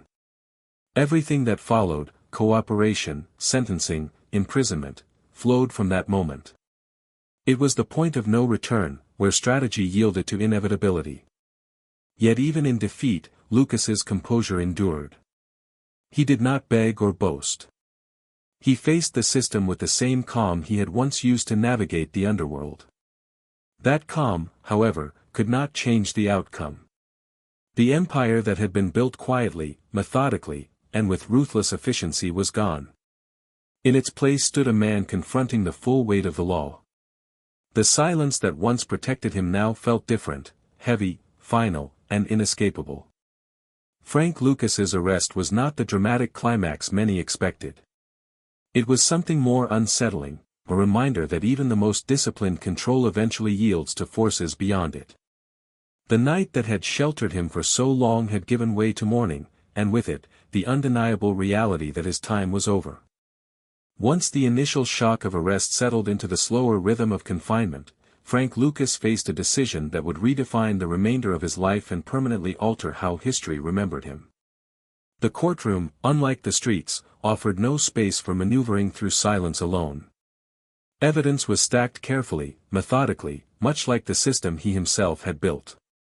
The weight of potential sentencing hung heavily, not just in years, but in the realization that his autonomy was gone. Lucas understood the numbers. The charges carried the possibility of decades in prison, perhaps life. He had always believed in control, in managing outcomes through preparation and discipline. Now, the variables had narrowed, but a choice remained. Cooperation, long viewed as betrayal in the world he came from, became a strategic consideration rather than a moral one. The decision to cooperate did not come easily. It required confronting the very codes he had lived by. Loyalty, silence, and self-reliance were not just principles, they were survival mechanisms. Breaking them meant isolating himself further, not just from former associates, but from the identity he had constructed over a lifetime. Yet Lucas was also a pragmatist. He weighed sentiment against reality. The streets would not protect him now. Those who had benefited from his leadership were already looking elsewhere. The empire had collapsed, and with it, the loyalty that depended on its stability. Cooperation, though dangerous, offered leverage. Negotiations with prosecutors were careful and tense. Lucas did not rush to offer information. He understood its value and guarded it closely. Each detail carried weight, not just for sentencing, but for personal safety. He provided names, routes, methods, pieces that confirmed what investigators suspected and revealed what they did not. The consequences of cooperation rippled outward quickly. Corrupt officials were exposed. Long-standing networks were dismantled. The information Lucas provided validated years of investigative work and extended it further than many expected. For law enforcement, it was a breakthrough. For the underworld, it was an earthquake. Within prison walls, Lucas's choice marked him permanently. Trust vanished. Isolation deepened. Protection became a concern. He moved carefully, aware that words carried long shadows. Silence, once a shield, now functioned differently. It protected him physically, but emotionally, it reinforced solitude. The moral complexity of his decision is difficult to simplify. To some, cooperation represented cowardice, a betrayal of codes that governed the streets. To others, it was survival, no different from the calculations Lucas had always made. He did not frame it as redemption or remorse. He framed it as reality. As details of his cooperation became public, his image shifted. No longer just a mastermind or kingpin, he became a symbol of contradiction, both architect and dismantler of his own empire. This duality complicated public perception. Admiration turned to skepticism. Condemnation mixed with fascination. For Lucas himself, the psychological toll was profound. Cooperation forced him to revisit every decision that had brought him there. Names once associated with trust now carried danger. The sense of control he valued was replaced by dependence on the very system he had spent years avoiding. The courtroom proceedings unfolded with methodical precision. Testimony, documentation, and expert analysis painted a comprehensive picture of the operation Lucas had run. Each revelation stripped away myth, replacing it with evidence. The legend became a case file. Despite the gravity of his situation, Lucas remained composed. Observers noted his calm demeanor, his refusal to dramatize events. This restraint mirrored his earlier life, though its context had changed completely. Calm now served not to conceal power, but to endure consequence. Sentencing reflected the complexity of his cooperation. While he faced significant prison time, it was less than the maximum. This outcome sparked debate. Some argued it was too lenient, given the harm caused by his actions. Others viewed it as a pragmatic exchange, information for time. For Harlem, the effects were mixed. The removal of corrupt officials and criminal networks brought some relief, but the damage inflicted by years of drug distribution could not be undone. Families remained fractured. Communities bore scars that cooperation could not heal. Lucas's cooperation marked the definitive end of any remaining influence he held. He was no longer a figure shaping events, but one reacting to them. The transformation was complete. This chapter of his life underscores a central irony. The man who built an empire on independence ultimately relied on the state for survival. The system he bypassed became his refuge. Control, once his defining trait, was replaced by compromise. As he settled into incarceration, Lucas's future narrowed to routine and reflection.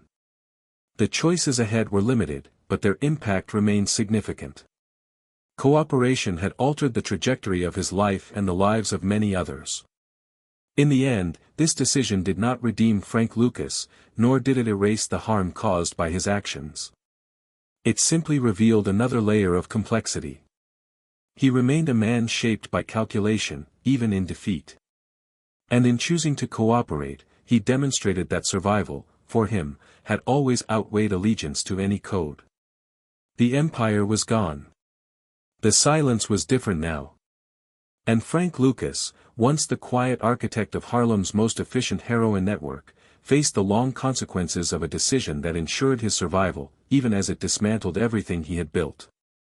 Prison altered time in a way Frank Lucas had never experienced before. On the outside, time had been measured in shipments, meetings, and carefully calculated delays. Inside, it stretched and compressed unpredictably, governed by routines he did not control. Days blended into one another, marked by counts, meals, and the closing of metal doors. For a man whose identity had been built around autonomy, this loss of control was profound. Lucas entered prison not as an anonymous inmate, but as a known figure. His reputation preceded him, shaped by media coverage and whispered accounts of his cooperation. This notoriety brought both caution and danger. Some inmates viewed him with curiosity, others with resentment. Trust was scarce. Silence became necessary again, though now it served survival rather than strategy. He adapted slowly, applying the same discipline that had once governed his empire. He kept his movements predictable, avoided unnecessary conflicts, and observed the social structures around him. Prison, like the streets, operated under its own codes. Power existed, but it was constrained and localized. Alliances shifted frequently. Violence could erupt over minor provocations. Lucas learned to navigate these dynamics carefully. Isolation became a constant companion. Those closest to him on the outside were now distant, separated by bars and regulations. Family visits were infrequent and emotionally heavy. Conversations that once revolved around plans and logistics now focused on endurance and memory. The world he had known was receding. In moments of quiet, Lucas reflected on his past with a clarity that had been impossible during his rise. The constant pressure to maintain control had left little room for introspection. Prison imposed stillness. With nothing to manage, he confronted the cumulative weight of his decisions. He thought often of Bumpy Johnson, of the lessons learned and the paths diverged. He recognized how far he had taken those lessons, and where he had departed from them. Independence, once his guiding principle, now felt hollow. Control, once absolute, now existed only in his thoughts. The structure of prison life forced humility. Tasks were assigned, schedules enforced, privileges earned and revoked. Lucas, who had once dictated terms, now followed rules designed without him in mind. This inversion challenged his self-concept. Yet he endured, refusing to let bitterness define him. Interactions with other inmates revealed the breadth of damage caused by the drug trade.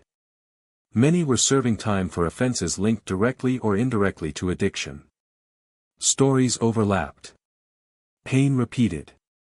Lucas listened, often silently, absorbing perspectives he had previously dismissed or ignored. These moments did not necessarily produce remorse, but they deepened his understanding of consequence. Education became a means of coping. Lucas read extensively, revisiting philosophy and history.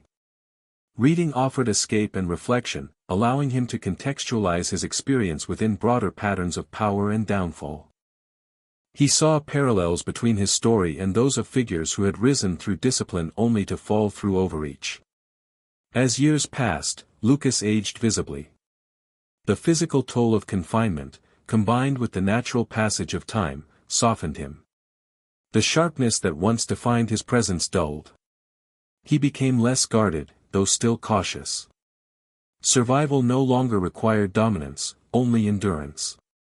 Occasionally, news from the outside filtered in. Harlem had changed. New drugs, new violence, new generations. The world Lucas had controlled no longer existed. This realization brought a strange mix of relief and loss. The empire's absence confirmed its impermanence. Within the prison system, Lucas maintained a low profile. He did not seek influence or recognition. He understood the cost of visibility. Instead, he focused on stability, staying out of trouble, preserving health, and maintaining mental clarity. Reflection gradually replaced ambition. Lucas acknowledged that his life had been defined by reaction as much as choice. Circumstances shaped decisions, but he had shaped circumstances in turn. Responsibility could not be avoided entirely. This acknowledgement did not manifest as confession or apology, but as acceptance. The passage of time altered his priorities. Survival once meant control. Now, it meant peace. He sought calm in routine, solace in reading, and connection in limited relationships. The man who had orchestrated complex systems found contentment in simplicity. Prison did not erase Frank Lucas's identity, but it transformed it. Stripped of power, he confronted the essence of who he was without influence or authority.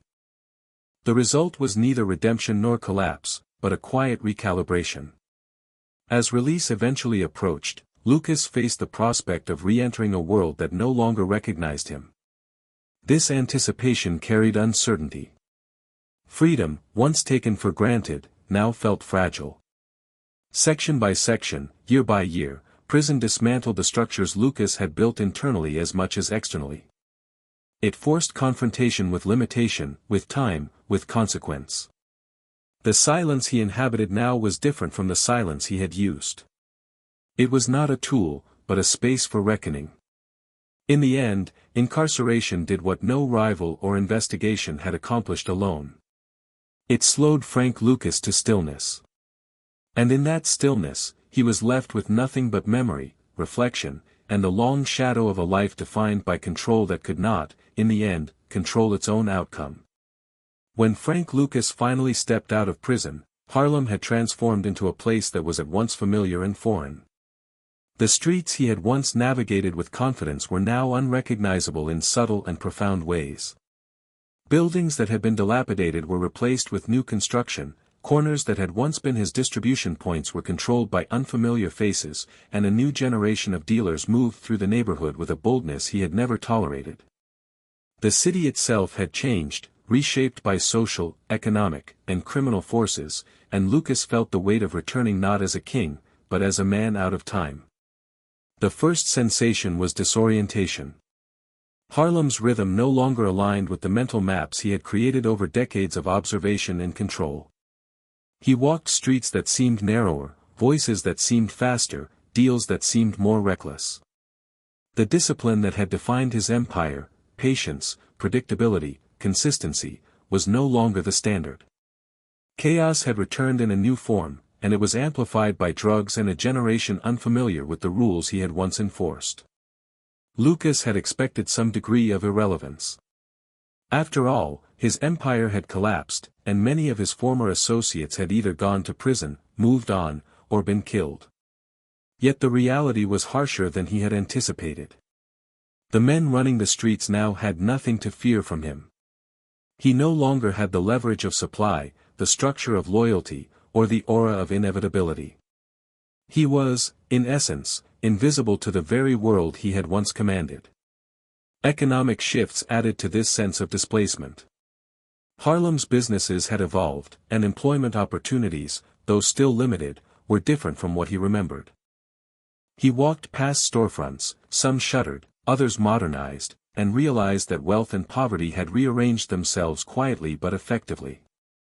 Where he had once leveraged scarcity and dependency to maintain influence, he now confronted a community moving forward without him. The social environment had also changed. Families that had been fractured by addiction were still struggling, but a new consciousness around drug abuse and rehabilitation had emerged. Community organizations, street programs, and advocacy groups were present where once there had been only absence. Harlem was not the same battlefield, it was a place where past trauma coexisted with cautious progress. Lucas, who had once controlled its flows of power and addiction, now felt peripheral to these developments. He found that his reputation persisted, but in fragmented forms.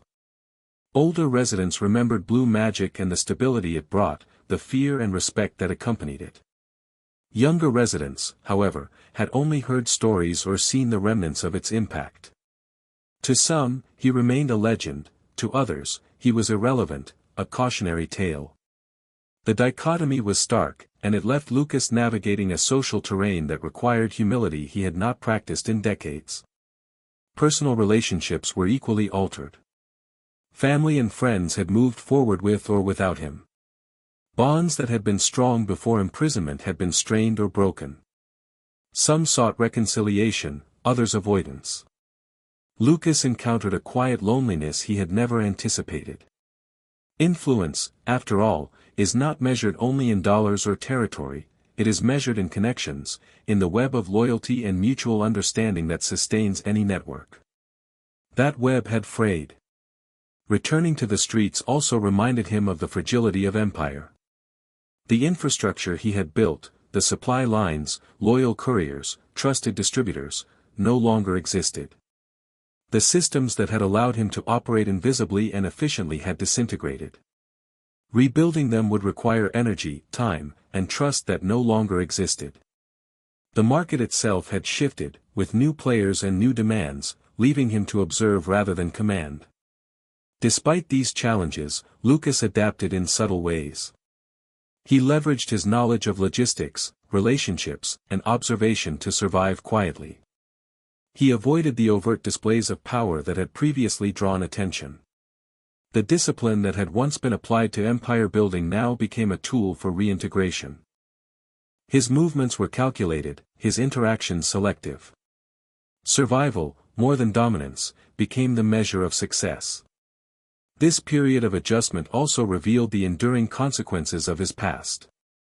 The drug epidemic he had helped structure continued to affect the community, and Lucas confronted the human cost of his actions more directly than he had before. Stories of lost lives, broken families, and ongoing addiction served as reminders that his influence, once so precise and controlled, had long-lasting and often unintended consequences. Reflection on these realities brought neither satisfaction nor redemption, but a deeper understanding of the weight he carried. Emotionally, he navigated a landscape of contradiction. He recognized his own agency in shaping Harlem's past, yet he also confronted the limits of that agency in shaping the present. Where once his actions had immediate impact, now he moved through a city that had adapted without him. Influence, he realized, was transient. Power could be exercised, but only for as long as systems, trust, and fear aligned. Once removed, even the most disciplined figure must adapt or fade. Lucas also observed shifts in law enforcement and social policy.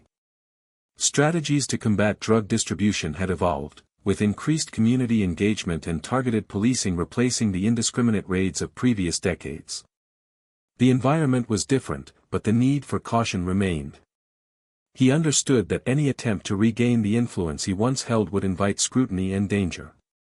The lessons of patience and invisibility, honed over decades, were now necessary for survival rather than expansion. As time passed, Lucas carved out a quieter existence. He engaged selectively with the community, maintaining a presence without imposing authority.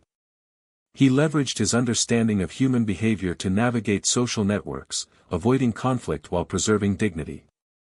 The streets had changed, but he applied old lessons, observation, timing, restraint, to remain informed, if no longer dominant. Harlem's evolution, however, was a constant reminder that the empire he had built could not simply be resurrected. New hierarchies, new norms, and new players had solidified their place. Control, once absolute, had been replaced by adaptation. Lucas was forced to reconcile with the reality that his influence was now historical, remembered rather than operational. Returning to Harlem also offered a unique perspective on legacy.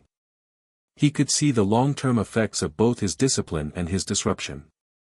Where efficiency had once brought predictability, addiction had entrenched itself. Where invisibility had once protected him, the gaps in oversight now harmed families. Reflection in this period was not purely nostalgic, it was analytical, understanding cause and effect without the immediacy of the past. Ultimately, re-entering Harlem as a free man revealed a truth Lucas had long understood but never fully confronted: power is temporary, influence fragile, and time relentless. The streets he once dominated were no longer his to command, yet they bore the imprint of his past actions. He navigated this reality with caution, humility, and awareness, recognizing that survival in a changed world required a different kind of strategy. In this new Harlem, Frank Lucas was both observer and participant, a man whose past shaped the present but could not dictate it. He walked the streets with knowledge and restraint, aware of what had been lost and what could never return. The empire was gone, but its echoes persisted, coloring every interaction, every memory, and every step he took through a city transformed. The story of Frank Lucas, like many larger-than-life figures, has always existed in two forms: the documented truth and the legend that grows with each retelling. Separating these strands is not always easy, because the human mind prefers narrative to nuance, and stories that shock or captivate tend to spread faster than facts. For decades, Lucas's name has been synonymous with innovation, audacity, and empire. But to understand the man behind the myth, it is necessary to examine what is verified, what is plausible, and what has been amplified into legend. One of the most persistent myths surrounding Lucas concerns the so-called airplane coffin method of smuggling heroin. Popularized in films and media accounts, this story suggests that Lucas used military coffins returning from the Vietnam War to transport drugs directly into the United States. The narrative is cinematic, almost poetic in its audacity, and it captures the imagination of anyone listening to his story. Yet historical research and interviews suggest that while Lucas did leverage connections to obtain heroin directly from Southeast Asia, the coffin story is likely exaggerated.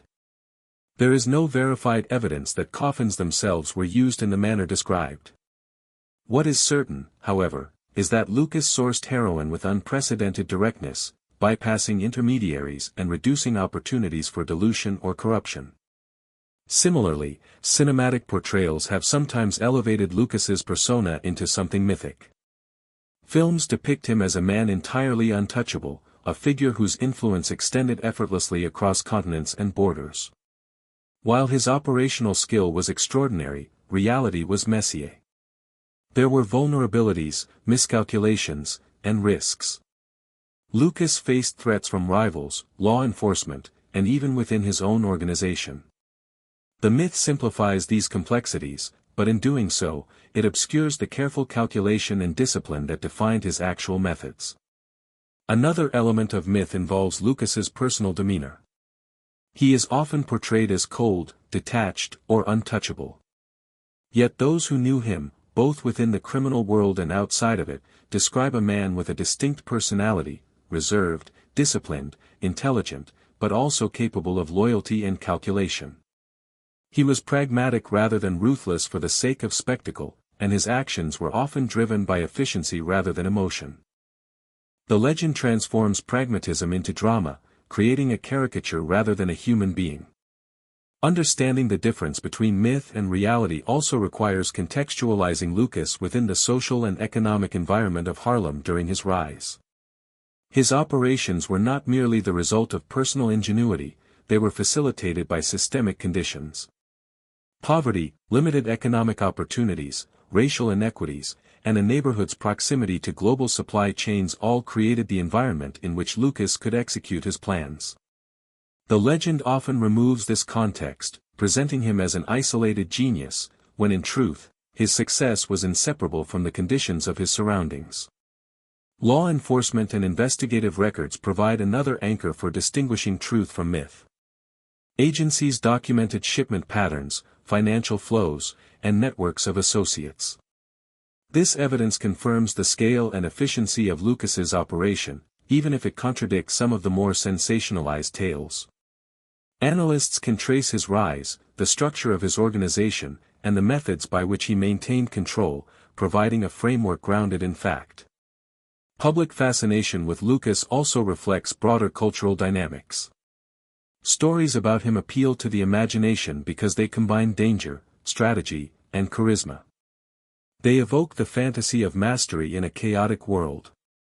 Yet this fascination often ignores the human cost, addiction, suffering, and the disruption of entire communities. Myth emphasizes drama, reality emphasizes consequence. Separating truth from legend also has implications for historical memory. When myths dominate, the lessons that could be drawn from history, about systemic inequality, the flow of illicit economies, or the consequences of unchecked power, are obscured. Recognizing Lucas as both an innovator and a participant in destructive systems allows a more nuanced understanding of the past, providing insights that extend beyond sensational storytelling. For Lucas himself, the interplay of myth and reality is complex. He reportedly enjoyed the mystique, understanding that reputation and legend offered protection and influence. At the same time, he was acutely aware that exaggeration could attract danger. Reputation in the underworld operates both as shield and target. Stories that elevate him made him respected but also scrutinized. Managing perception became an extension of strategy, just as important as controlling supply or enforcing discipline. The persistence of myth also reflects human psychology. Listeners, viewers, and readers are drawn to simplicity, to the idea of the untouchable genius, to narrative arcs with clear heroes or villains. Reality is rarely so neat. Lucas's life, like most, was full of contradictions. He was both disciplined and opportunistic, both loyal and self-preserving, both powerful and vulnerable. Myth often flattens these complexities into archetypes, but history requires attention to nuance. Analyzing the stories around Lucas illuminates broader truths about criminal enterprise. Efficiency, discipline, and strategy can coexist with moral ambiguity and harm. Independence can breed innovation, but it also creates isolation and vulnerability. Success in illicit systems depends as much on timing and patience as on audacity. Myths tend to highlight the boldness while downplaying the patience, the subtlety, and the constant negotiation with risk that defined real operations. Finally, separating myth from reality does not diminish the intrigue of Lucas's story, it enhances it. Understanding the factual mechanisms of his empire, the calculated strategies, and the ethical ambiguities involved creates a richer, more compelling narrative. It allows listeners to appreciate not just the drama, but the intelligence, adaptability, and contextual understanding that defined his life. The legend adds flavor, the reality adds depth. In the end, Frank Lucas's life exists at the intersection of both. The myths that surround him capture imagination and perpetuate fascination, while the reality, documented, analyzed, and contextualized, reveals a man of discipline, strategy, and profound consequence. Understanding both dimensions allows a fuller appreciation of his story, one that respects history without losing the narrative tension that makes his life endlessly compelling. The legacy of Frank Lucas's empire is perhaps most vividly measured not in dollars or power, but in the long-lasting effects it had on the streets of Harlem and the families who called the neighborhood home. While blue magic and the organized efficiency of his operation transformed the drug trade, it also left a deep and enduring scar on the community. Addiction, poverty, fractured families, and lost opportunities became the shadow that followed his rise, demonstrating that influence, no matter how disciplined or calculated, carries consequences that ripple far beyond the intentions of those wielding it. In the years following the peak of Lucas's power, Harlem experienced profound disruption. Heroin, once inconsistent in quality and availability, had become a pervasive presence. Blue magic, with its high purity and reliability, fueled widespread dependency, creating cycles of addiction that affected individuals, families, and neighborhoods alike. Children grew up in households shaped by substance abuse, witnessing the daily struggles of parents caught in the grips of addiction. This environment fostered instability and anxiety, not only for those directly involved with the drug trade but for entire blocks and communities that had once operated under more predictable, if still challenging, circumstances. Economic consequences were equally profound. Many individuals who could have contributed to the workforce instead became dependent on or involved with the drug trade, either as users, distributors, or low-level facilitators. Opportunities for education, employment, and upward mobility were lost, diverted toward survival in a landscape increasingly dominated by narcotics. The influx of wealth that Lucas's operation generated was highly concentrated, benefiting a small inner circle while the broader population suffered. The disparity between a few thriving individuals and a struggling community created tension, resentment, and an erosion of social cohesion. Health and social services faced immense pressure. Hospitals, already under strain, had to contend with rising numbers of overdose cases, complications from long-term drug use, and the indirect effects of widespread addiction, including mental health crises. Social workers and community organizers encountered an increasing need for intervention, often with limited resources. The fabric of the neighborhood, its schools, youth programs, and community institutions, struggled to adapt to these new pressures, and many fell short. The cost was measured not in crime statistics alone, but in the quiet suffering that did not make headlines. The social consequences of the drug epidemic also reshaped family structures. Traditional support networks were disrupted as parents, siblings, and extended family members struggled with addiction or involvement in criminal activity. Children were often left unsupervised or exposed to environments that normalized criminal behavior. Trust within families and communities eroded, making collective action and social repair increasingly difficult. The patterns created during Lucas's reign did not vanish with his arrest, they persisted, affecting subsequent generations and perpetuating cycles of dependency and disadvantage. Yet the human cost of Lucas's empire was not only a story of passive suffering, it was a story of agency constrained by circumstance. People were making choices within a framework that he had structured, often out of necessity rather than desire.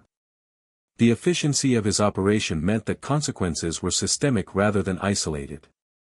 Addiction spread predictably, profit flowed reliably, and the social effects were widespread and measurable. The consequences, though indirect, were tangible and enduring. Community leaders, activists, and ordinary residents responded in various ways. Efforts to rehabilitate addicts, provide alternatives for youth, and rebuild fractured neighborhoods emerged, but these efforts faced uphill battles against the entrenched damage caused by the heroin trade. The infrastructure of crime that Lucas had built was dismantled slowly, as arrests and law enforcement interventions gradually disrupted distribution networks. Yet dismantling systems is not the same as reversing consequences. The social and economic scars persisted long after the immediate threat had been contained.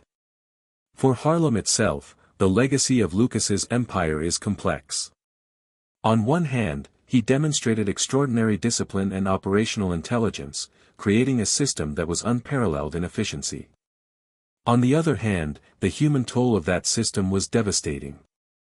Streets that had once been dangerous but predictable became sites of trauma and loss. Communities that had survived previous challenges were destabilized, not by warfare or poverty alone, but by a manufactured dependency that penetrated households and schools. The moral ambiguity of Lucas's impact cannot be overstated.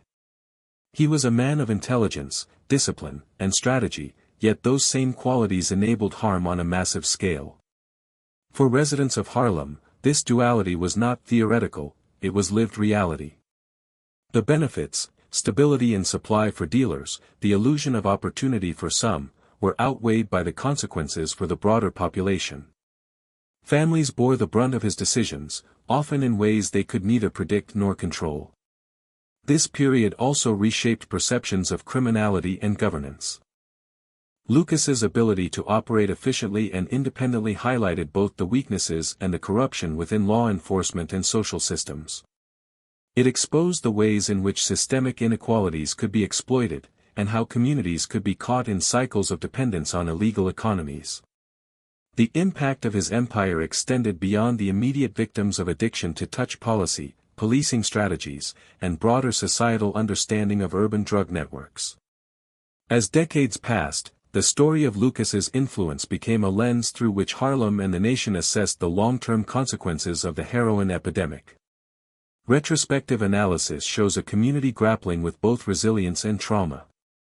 Programs designed to rehabilitate and educate emerged in response, but the ripple effects of lost childhoods, broken families, and systemic dependence remain deeply embedded. Lucas's operation, in its quiet, disciplined efficiency, had reshaped not only the market but the social ecosystem itself. Even today, the legacy of his empire can be traced in the fabric of Harlem. Blocks once controlled by his network still carry the memory of its dominance, through both collective experience and family stories. The physical landscape, buildings, abandoned lots, community centers, reflects the ebb and flow of economic and social pressures created during his reign. Social attitudes toward drugs, authority, and survival continue to bear traces of his impact, influencing generations that came after him. Ultimately, the cost of Frank Lucas's empire is a study in contrasts.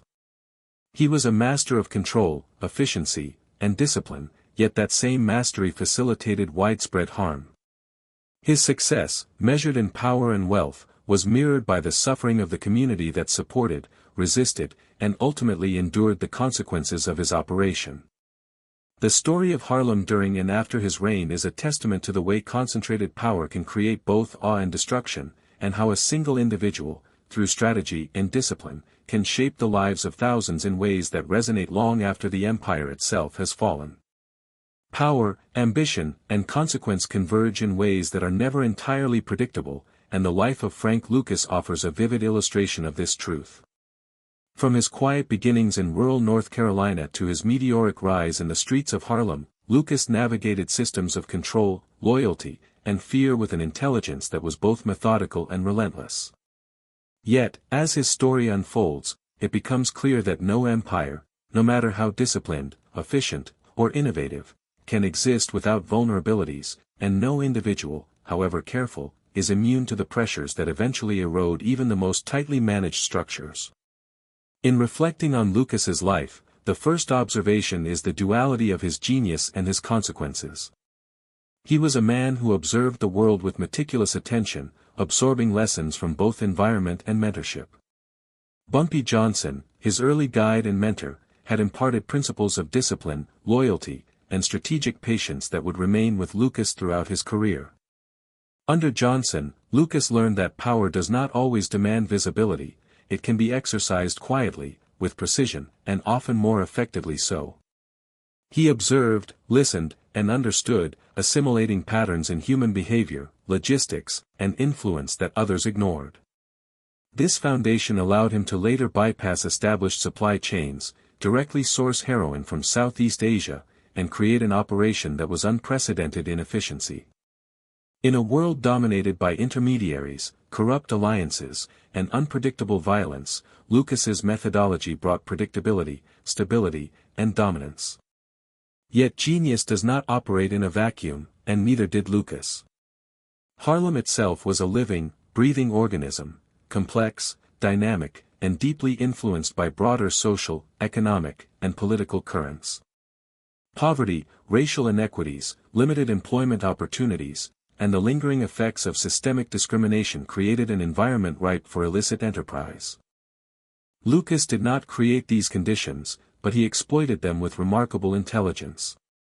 In doing so, he highlighted a broader societal failure, the ways in which systemic inequalities can be leveraged by those who understand the levers of power. His rise, therefore, is not merely a story of individual skill, it is also a reflection of the structures and gaps within urban America at the time. Understanding Lucas requires understanding Harlem, the networks, the communities, the vulnerabilities, and the resilience of its people. Blue Magic, the product that came to define his operation, illustrates both the brilliance and the moral complexity of his enterprise. By offering heroin of consistent purity, he stabilized the market in ways no one else had achieved. Dealers and users came to rely on it, and his network expanded efficiently. On the surface, this was a triumph of operational discipline. But beneath that triumph lay devastating consequences. Addiction spread, families fractured, communities weakened, and countless lives were irrevocably altered. The very traits that made Lucas successful, precision, control, and consistency, amplified the harm of his enterprise. It is here that one sees the duality of his legacy, unparalleled organizational mastery intertwined with deep social devastation. Lucas's personality and approach further complicate his story. He was not flamboyant like some of his contemporaries, nor did he seek public acclaim. Where figures such as Nicky Barnes relied on visibility and reputation to maintain control, Lucas relied on strategy and silence. He understood that attention invites risk and that the illusion of invisibility can serve as a shield. Yet, paradoxically, even this discipline could not protect him indefinitely.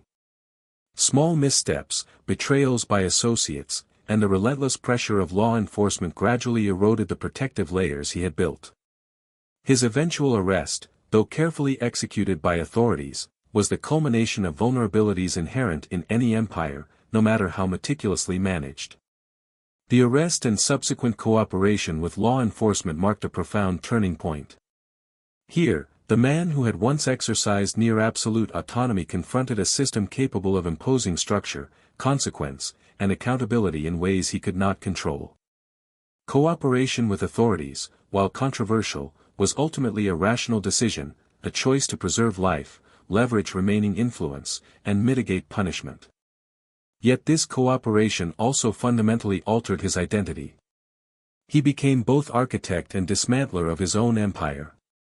In the eyes of the underworld, he was a traitor; in the eyes of law enforcement, he was a critical source of intelligence. In both cases, he was transformed by circumstances beyond the streets he had once commanded. Prison itself became another landscape of reflection and recalibration. Time in confinement is measured differently than time on the streets. The relentless pace of empire building was replaced by monotony, routine, and reflection. Here, Lucas confronted the consequences of his decisions with clarity and isolation.